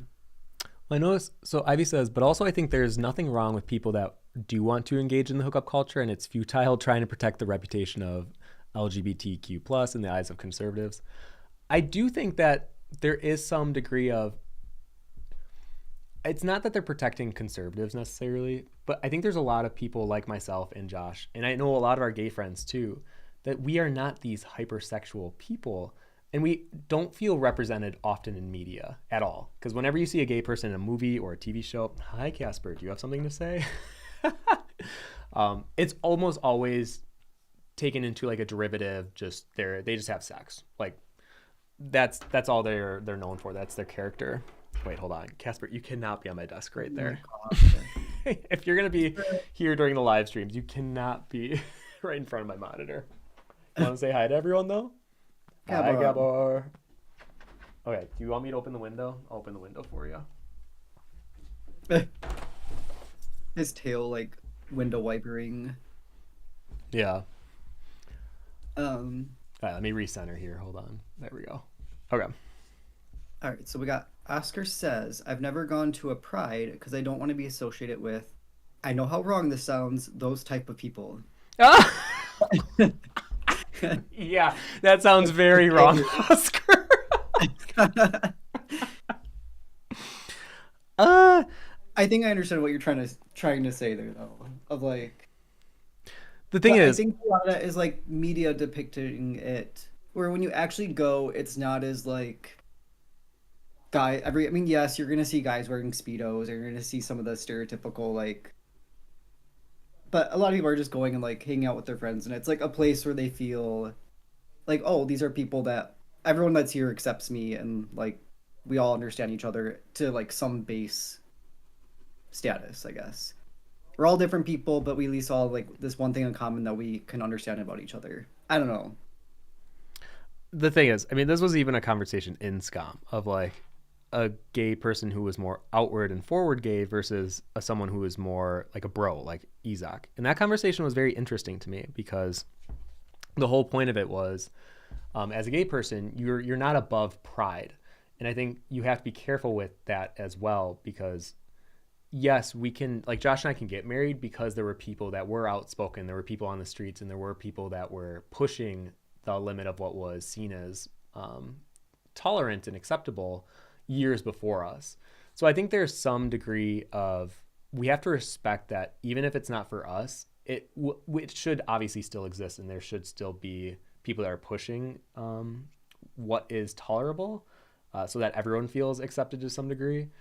But I guess the whole thing that I always thought is I never felt seen by a lot of these representations that I would see in media. I think the closest was a movie called A Single Man, and it was directed by, oh my God, why am I forgetting? Oh, it's the fashion designer, Tom Ford? I think that's it. And that's the closest I've ever seen. And then watching this show, Scam, I felt entirely seen. It was just like this beautiful moment. So I think it's more maybe I'm just complaining that I want to see more representation in this light where it's not just about hookup culture because that's all that seems to ever be depicted in gay world. And I think it's become fetishized to some degree, especially in like fan fictions and things. And yes, that is a part of our culture, but it's not the only part of our culture. And I think that's why sometimes pride can be hard for a lot of gay men that feel this way because it is kind of highlighting the parts that are already hyper highlighted in society. So I think we just want a new highlight. I don't know. I could be wrong here. Like I said, this is definitely a hot take. Did not know that this conversation was going to go this direction, but I think it's good that we can talk about anything and people can have differing opinions. So if you have an opinion and you want to share it, just know I am not a like cancel culture person. I think it's okay to have differing opinions. And that's how I want this Discord and our live streams to go on moving forward. I don't want this to become a political stream by any means. I hate politics. But, I think we should be able to have discussions that are a little more heated to a degree. I know last Thursday we had a call with the Discord because I'm usually on a casual call every Thursday.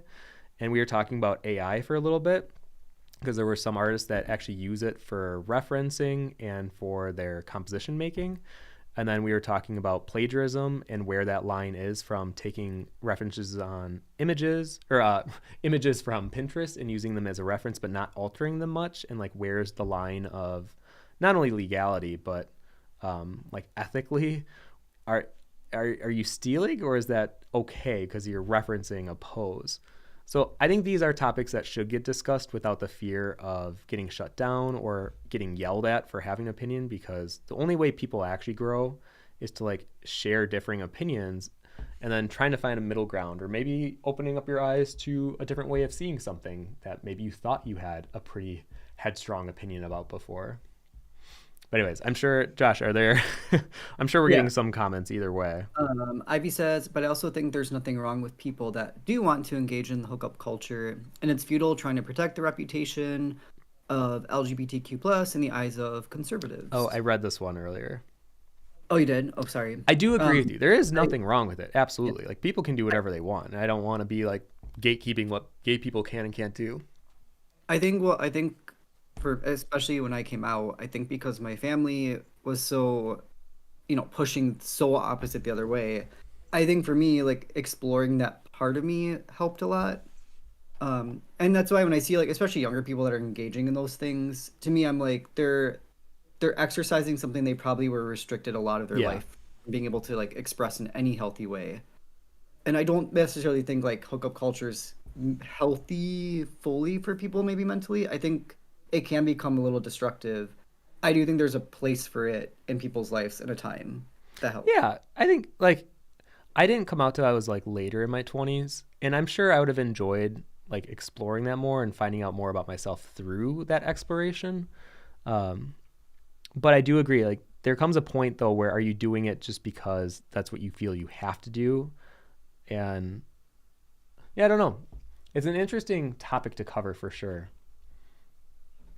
Um, yeah, hang on, let's catch up though. Okay, yeah, I know. I'm trying to like look at the messages as well. Tigil says it's because they're pop artists. Oh, so probably this was when we were talking about like Troy and stuff. Straight female pop artists also act super sexual in music videos, but not all straight women behave like that. It's ridiculous to compare everyone to that. Well, I don't think it's ridiculous because think of any other gay popular musician that you know that isn't sexualized. Like all of There's them, Sam comments Smith, like that all of them have become hypersexualized in a way where it's like, where's all of the gay musicians that aren't hypersexualized? Where I do for think women, like though, it's easy, pop. you have Adele, you have so many, like you could literally list so many examples, but we don't have a lot of those examples in the gay world. You know, I I think mean, we that's have why it is important. Kid, right? Sigur Rós. Who else? That or like their music is like more their craft than Mm, I guess them like I don't know. I think that's a bad example. Okay, fine. Or are you pick and choosing? Well, because that's a band. So, like, three of them are straight versus one gay. You know, like, I don't think that's a fair comparison. I think you have to pick solo artists, um, and there But aren't a lot. And, like, Middleton, I think it's pop as a genre though tends to like a lot even female artists that happens. sure, but there's also a lot of pop artists where that's not the case, you know? Like, look at, like, Lana Del Rey. Well, I guess some people would say she's sexualized, so maybe not. uh, would people say Taylor Swift is? This is such a weird. I don't even know how we got to this point. We're talking about this, but I do. I respect your opinion, but I do disagree with it. I think in the pop world, I think men become gay men specifically feel the need to become hypersexualized because that's what they feel they have to do. Where I think why I really liked Orville Peck is because there was like a mystery sense to it and it wasn't sexual, but you could tell he like longed for the love of a man, and it was like a very relatable thing. And then, you know, out of the blue he's doing all these photo shoots, he's naked on half the covers. His songs are becoming hypersexualized, and I'm like, okay, well, I guess that's another one that went that direction. Mm, okay, let me hang on. We'll catch up so that way we can move on then. Okay. Um, Yeah, what an interesting topic today, guys. yeah. Here, I thought this would be like a casual me just drawing these scum boys, um, and yet here we are. Mm, no, actually, I think we're okay. Kenner says I have a friend currently. Do. Actually, you know what? I think we're good. I'm good. We'll move on. Yeah, I mean, I, I think it's good though to have these I opinions. feel like Like, maybe on the call tomorrow, it's a good discussion where we can actually like other people can. chime in actively. Yeah. I know sometimes with live streams it's a little hard to have like a sensible debate because obviously you guys can only hear Josh and I's voices. So unfortunately, um, it's less of a back and forth. I try to. We really should definitely make it more of a back and forth as we continue to do these live streams. But I do agree that there is a big limitation to that, obviously.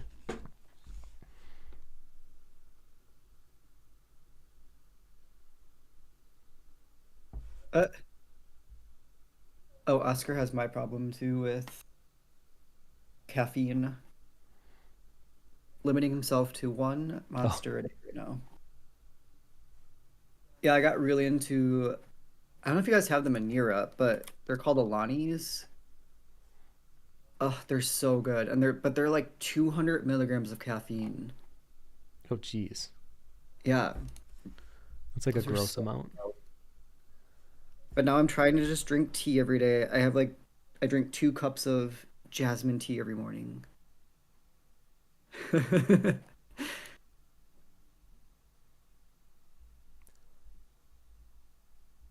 Oh my god, I'm like scrolling up there.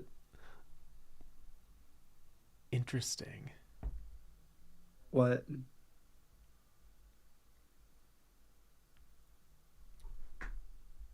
Just hearing your guys' different opinions about what it means to feel represented in queer media and what it looks like. I mean, How do you? I'm curious because you said I feel like when I watch queer made media, it's so diverse. I don't know if I'm just not watching enough. What are you watching where it feels diverse? I feel like the gay guys always get pinpointed as like one of three, categories, and like that's it. That's all I ever see depicted. It's like gay best friend, um, guy who is slowly coming out and wanting to be accepted by his friends, and then um, the like well, I guess no. Maybe it's just those two. Now I'm really thinking about it, or like sassy gay man. I guess those are the three that I only see depicted, usually ever. Oh no, I guess sassy would be the first one, the gay best friend. It's so that the coming out and trying to be accepted, and then the hypersexualized. Sorry, those are the three that I always see. And what was Candor talking about? Tish was laughing about it.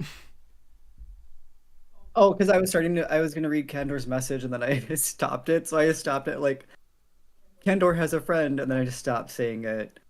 And um, well, because I thought you wanted to like move on to a different discussion. So I was like, I Oh don't have no, to read it. we can stay on it. Like if people Are still you want to sure? have a discussion on it, I'm okay with that. I mostly because we have like 15 minutes left. So I don't know if you just want to end on like No, we can hit it. a heartwarming conversation. Okay, let's see here. Heartwarming conversation. I'm okay with differing opinions. I think that's something that I think has been weird the last 5 years, but um, I think it's okay that we can have discussions like this where people disagree. I genuinely think that should be happening more because I think that can help bridge the gap between both sides. Because I've mentioned this on streams before, but like almost all my friends are pretty liberal, and then most of my family is conservative. So I have this like middle of the road viewpoint of things because I hear both sides all the time. Um, and the more that I think they could listen to each other and have like a healthy debate, it happens sometimes, not all the times, but there will be times where I see someone on the conservative side have a very calm discussion with someone on the liberal side, and they come to a conclusion at the end. And sometimes they agree to disagree. But honestly, sometimes we need to have more of those discussions. I think we should encourage more of that as we get older and as things become seemingly more divisive online. Let's see. Okay, I'll go back and catch up on some things then too up there. Okay, so Joe the Wizard says, I find media tends to try and make everything hyper masculine, sexual, best or worst parents, and so on. It can make media exhausting. True. Yeah, I think sometimes like for the sake of a good story, extremes work best. But Yeah. yeah, sometimes when you want like something slice of life or feels real, I think that's why Scum, at least for I know for both of us, was really good because it felt so like I felt like they just brought a camera to a random school and just like filmed their lives. Oh, so good. Yeah. I mean, I think that's why you get a lot of the tropey stuff in anime, like dead parents, orphan, like extreme immediately, because then the emotions already so heightened. The stakes are much higher, like off out the gate. Every like old Disney movie where one of the parents had to be dead. It had to be. Yeah.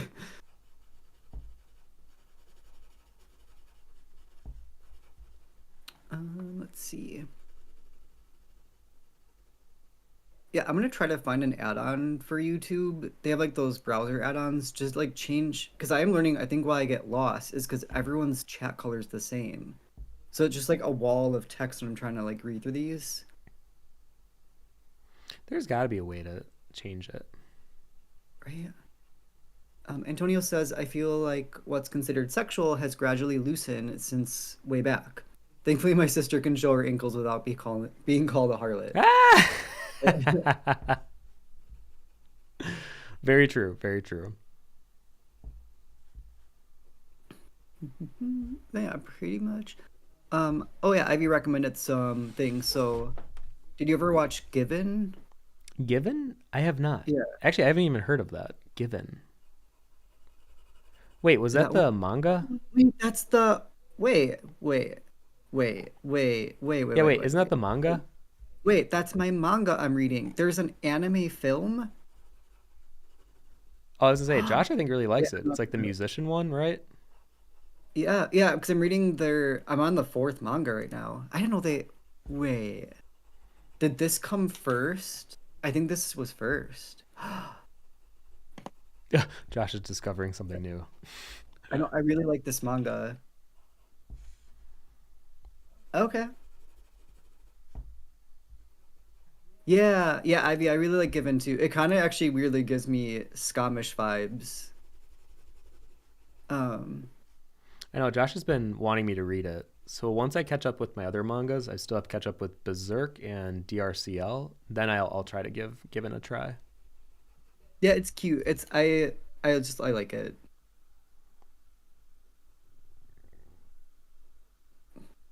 Well, I don't know. I think I agree with Ivy. I think the shift is happening too, where like they're starting to pick gay men not as just one subtype anymore. I still am trying to find that in popular media. Like Yeah, where are we seeing this representation you're talking about? I think. Well, it was kind of in Scum. Isaac went through that too. I think sometimes it was weird for me, even as like a closeted um, guy coming out, is I felt like I didn't fit any of the molds media was showing me. So then it made me more confused, almost in a way. But also, I don't know. It's hard because there's no way media can ever represent every single person alive. I don't know. Interesting takes. I do think you should not base your life off of entertainment for sure. Um, I do think being seen and feeling represented can make you feel less alone or like heard in the world. And I think for a lot of people, I think Scum, I mean, it's crazy that it didn't get popular in America because I think this would have been like treasured in America if we could only read or encourage more people to read subtitles. I know that's like a big issue for American audiences. Um, because I don't think you see this type of representation often, and I think that's why it hit so hard when we watched it together. Because it's like, oh my god, this is how it actually feels to be gay.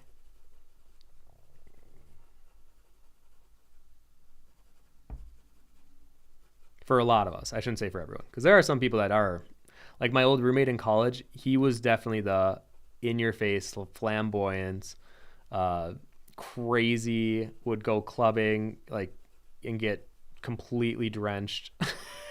Like he was definitely interesting to live with because I was still in the closet at the time. So like watching him explore, because he came out and he like really he busted that door down. That closet was in shambles after he came out, and it was just very interesting watching his journey before my journey came out.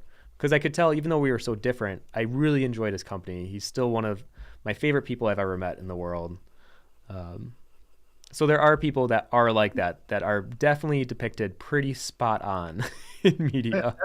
Honestly, that's kind of how I felt like when I came out. Probably not as like Like the people flamboyant as around you you were. were definitely more of the stereotype. I mean, now I just like staying home all day. But back in the day, I Yeah. was like, you know, I liked partying, being, I don't know, it was fun.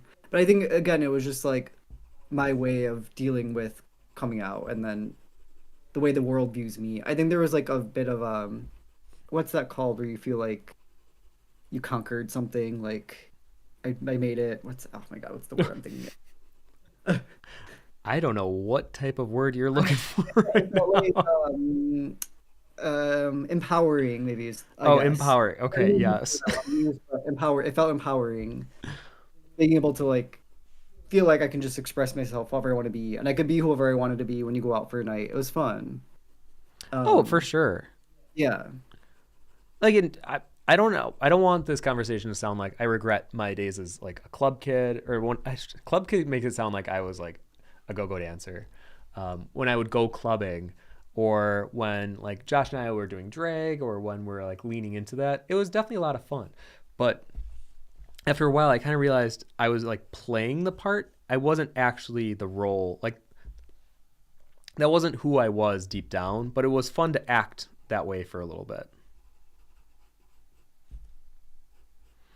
Because I think for a lot of I- people, you don't really know who you are unless if you try different things out and like you try this hat on and then you realize, oh no, this hat doesn't really fit me well. And then some hats you try on, you're like, oh, actually, I resonate with this a lot. And then that hat just becomes part of your identity.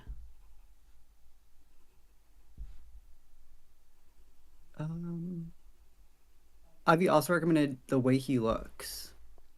The way he looks. I think that's also a manga.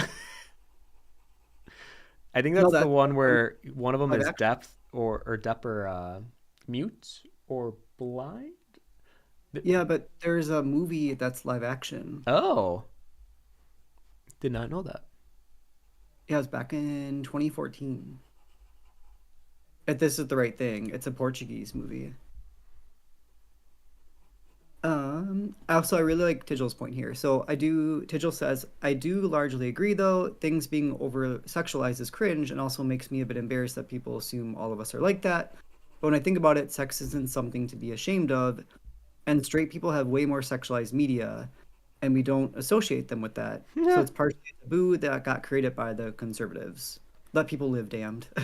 You know, I think because I have so many family members that are conservative, I don't think they're the enemy. I think there's a lot of like evangelical, like radical right people that are crazy, like Josh's parents assume pretty much all gay people are deviants. Like not only are they going to hell, but they are like a blemish on society. Obviously, those opinions I don't take as seriously because there's no middle ground. There's no like logical like we're having a discussion where we're treating people, like human beings, like one on one. But I do think there is a difference between like when you look at straight media, yes, a lot of it's sexualized, but you also have a lot of it that's not sexualized. Where it seems most gay media is very sexualized, or it always comes down to that. And like, yes, being gay, there, of course, who you love is gonna sometimes lean into like your sexuality or like the more sensual aspects of it, we'll say. But I think watching a show like Scum, it was refreshing because it wasn't about the sex. And honestly, there was an interview that I watched with Henrik where obviously these are two actors who are straight that play these gay boys. And he went into the season being like, I don't want to depict a gay person that is how a lot of people immediately slander them as just being sexualized. So his intention going into the show was I wanted to show that this is a human being who falls in love with another human being. And I think that level of thinking is oftentimes not the case when it comes to gay media. It could just be because I haven't seen enough, and maybe if you guys could suggest ones that maybe I haven't heard of before. But I mean, I watch a lot of movies and I watch a lot of shows. I would say 90% at least of films that are considered gay films or gay media are like sexualized. And it's not that we're shaming it. Obviously, there's an audience for it, and sex isn't something you should be embarrassed about. But I do get frustrated that it seems like we always get distilled and filtered down into just being sexual, and there's so much more to that that I want to see explored. And I think A Single Man is the best movie that has ever done that, and I think Scum is the best show that has ever done The man has spoken. that. I I agree that I really like Given, but she does say there's a problematic subplot. I don't know if I'm at it in manga for, but There's a we like problematic some subplot. things there, it makes it more fun. Not real life, but Oh boy, I'm so curious what you mean by that, Ivy. Astrid. Casper, no. He's stealing her food. Casper. I know, of course the cats act out while we're on stream. They've been like fine all day. And then as soon Casper. as we're live, they're like, now's our chance. Oh my god. It's so funny because her, for those who weren't at the start, Astrid has like this auto feeder. When she comes near it, the door opens up so only she can eat the food. Casper can't. But when she walks away, it like takes like 5 to 7 seconds to close. So Casper will use those 5 to 7 seconds to like grab a bunch of food really quick. He'll put it in his mouth, throw it on the floor, put some in his mouth, throw it on the floor, and then he eats like a pile. He's a smart cat. I will He's a give him smart that. cat. But annoying sometimes. Like Casper, that's not your food. Get out.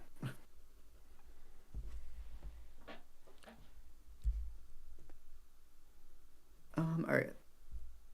So you got 4 minutes left. Okay. There's a lot of great comments in the chat here.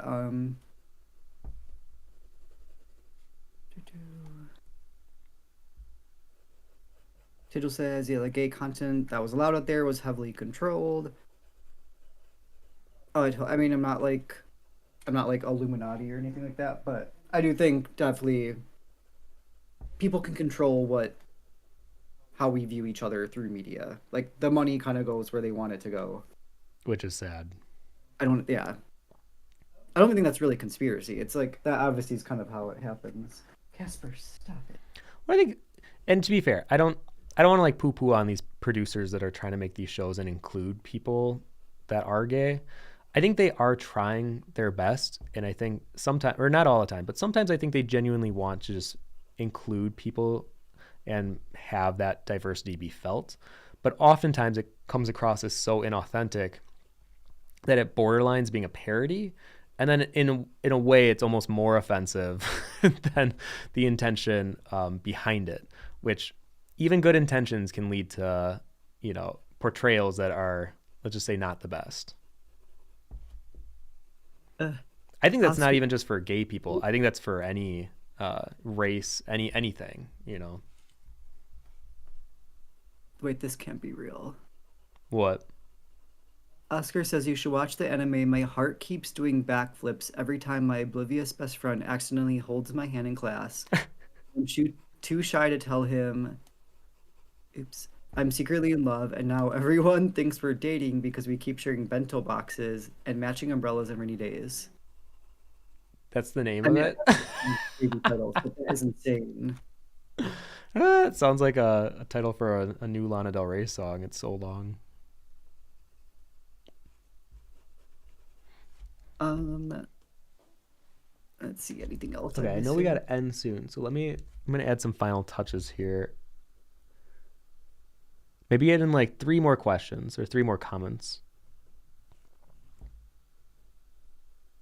Jill the Wizard says, as a straight man, I really appreciate this conversation. I have 2 sons and I want to be available for them any way I can.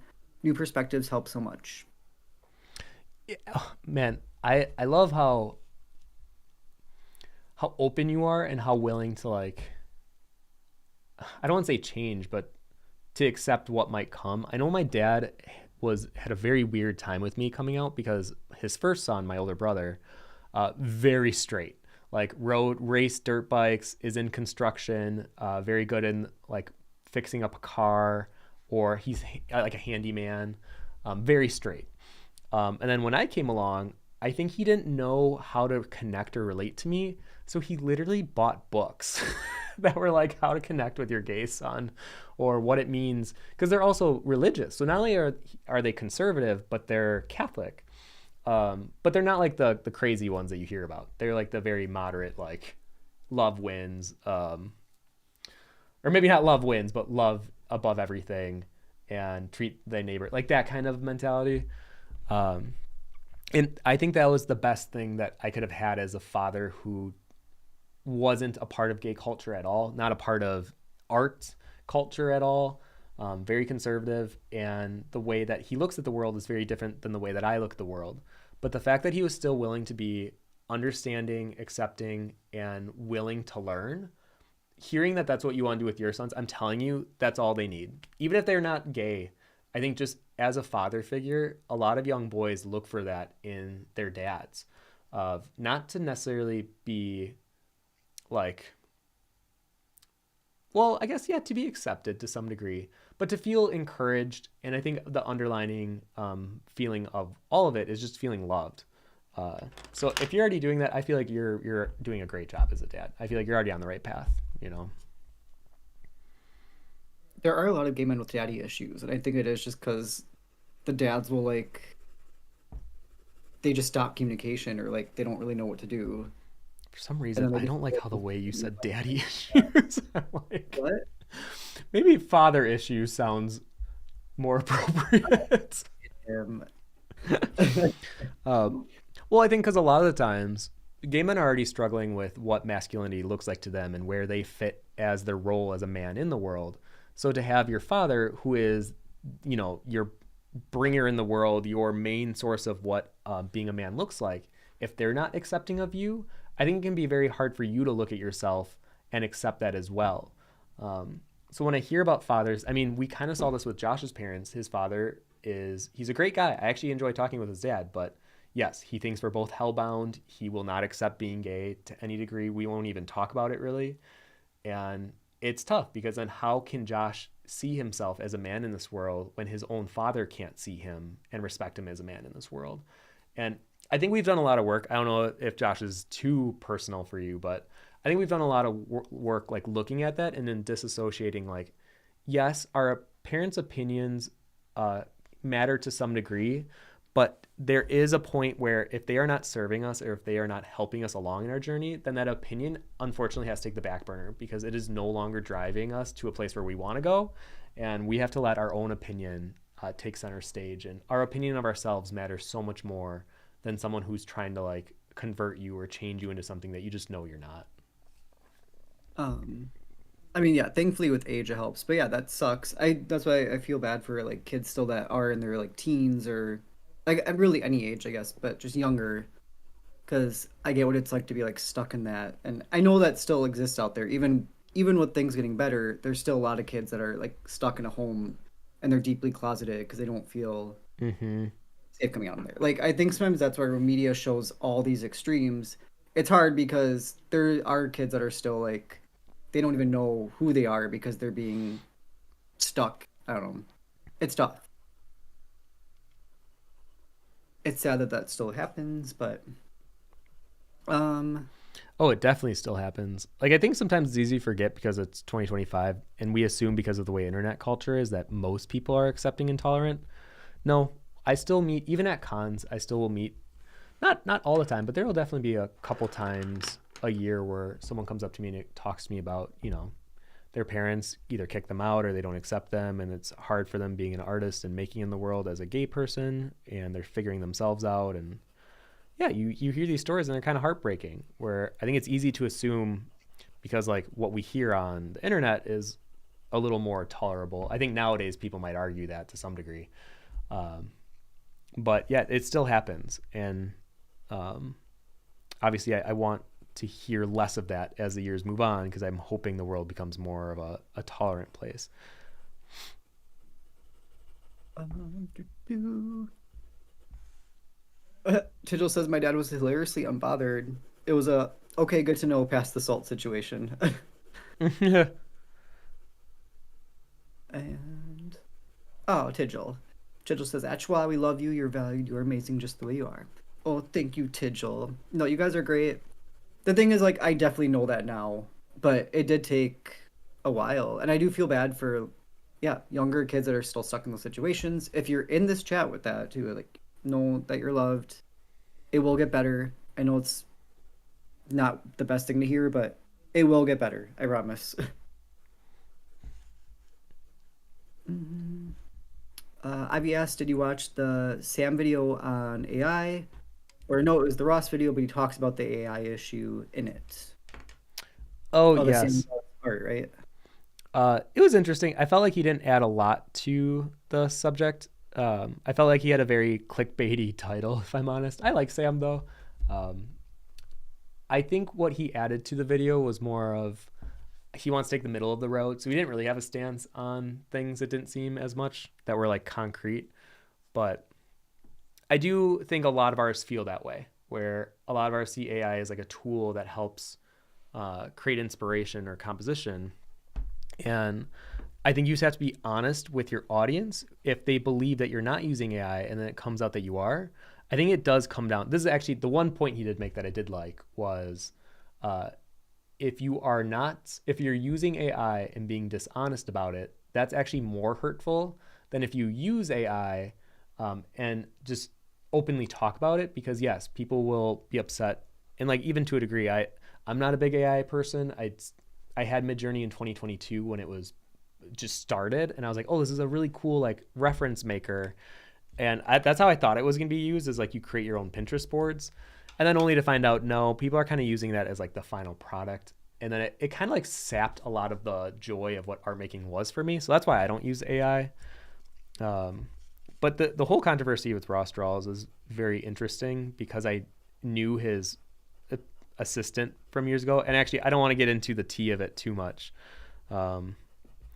But it's interesting having things come out. I think the more valuable take on what's happening with the drama with Ross is you should always pay your helpers. And I know I mentioned this in our Discord before, but like, if you are helping an artist run their booth for a weekend, you should be getting paid. Even if you're seeing it as like a volunteer job and you are gaining experience, that artist, in my opinion, hot take, should have, I think, the know-abouts to respect that other person for their time and their effort being put into it. And most of these artists, I know if they can hire an assistant, they are making decent money. And especially with some artists that I definitely know about, they're making really good money. And for them to not pay an assistant at least minimum wage is crazy to me. I think that's where you're taking advantage of people's kindness, and that I'm never okay with. So it's been interesting to see this unravel, but obviously I'm not going to make big public statements about it on social or like Instagram. It's just not worth my 2 cents to be adding to the battle. But I do think like there have been some people in our Discord chat talking about wanting to volunteer for an artist that we know. And I'm like, you can work for them, yes, but you get paid. Like, demand pay. There is no way I want to see you doing this as a volunteer without getting paid. Like I said, that might be more of a hot take, because I know some people are like, well, no, I'll gladly volunteer and I don't need to get paid and blah, blah, blah. And maybe that's where I can't see how that could be reasonable from the person hiring you or the person that you're helping. I think they should have some know-all to step in and be like, I love that you want to volunteer for me, but I still want to see you get paid. I think you deserve to get paid for the time and effort you're putting into this weekend for me. Okay, maybe one more question and we'll cut this off. We're already over time. I think if you can't afford to pay someone, then you have to just work your booth alone. And if you do, then pay them. But yeah, it's very simple. Absolutely. All right. Digital, your live recorded careful things get clipped. I just gotta go to the bathroom. Honestly, Digital, if things are getting clipped, this is how I feel about this situation, and I don't think I have malicious intention with things I say. So like, let them clip it. I genuinely, this is how I feel about it, and I think people should be standing up for things like this. I see way too many artists get taken advantage of just from freelance clients. So to hear that it's happening on like a larger scale with artists that easily could pay their helpers, to me, there's no excuse. And we need to be setting the example, because if the people that are making a good amount of money at the top, if we're not setting the example for younger artists, then every bigger artist can basically only want volunteers and take advantage of other people's time and energy for free, which, like I said, I might be taking a hot take on this one. Maybe I'm a little heated about it. But in my mind, I'm like, you should never take advantage of people that are willing to help you. And I think we have to set the example. Otherwise, the example becomes free labor, which, how are we better than any of the freelance clients that are having you work for exposure? So anyways, that's my 2 cents on it. I'll step down. I'll get off my soapbox about it. All right. And I think we're going to call this stream done for now. So you can kind of see their likeness come through in here. I think Henrik's lips are way too dark at the moment. And this is my best friend. This is a kneaded eraser. If you are a traditional artist, specifically graphite, and you don't have one, I highly recommend you get one. They help out so much. And then, yeah, that is where I think I'm going to end off the stream today. So thank you guys so much for coming to this live stream. Very interesting topic and discussion. I was not prepared for that today, but here we are. And as I say, we can talk about anything. So yeah, we did talk about literally anything. All right. So I hope you guys take care. And hopefully we'll see you next Wednesday. We are going to be at 3 cons the next 3 weekends. So I will not be at the Thursday chats, unfortunately, for this week and in 2 weeks. But I will be on the Discord, and we have our new Discord challenge going up on either Monday or Tuesday. So thank you guys again. This was lovely, and I love hearing your guys' opinions on things. So yeah, let's keep bridging these different opinions, and maybe we can open our eyes to some new things. I'm definitely going to check out some of the recommendations you guys said, and yeah. Anyways, I'm prolonging it now. Okay, take care, everyone. Take care. Bye bye bye bye bye bye bye bye bye bye bye bye.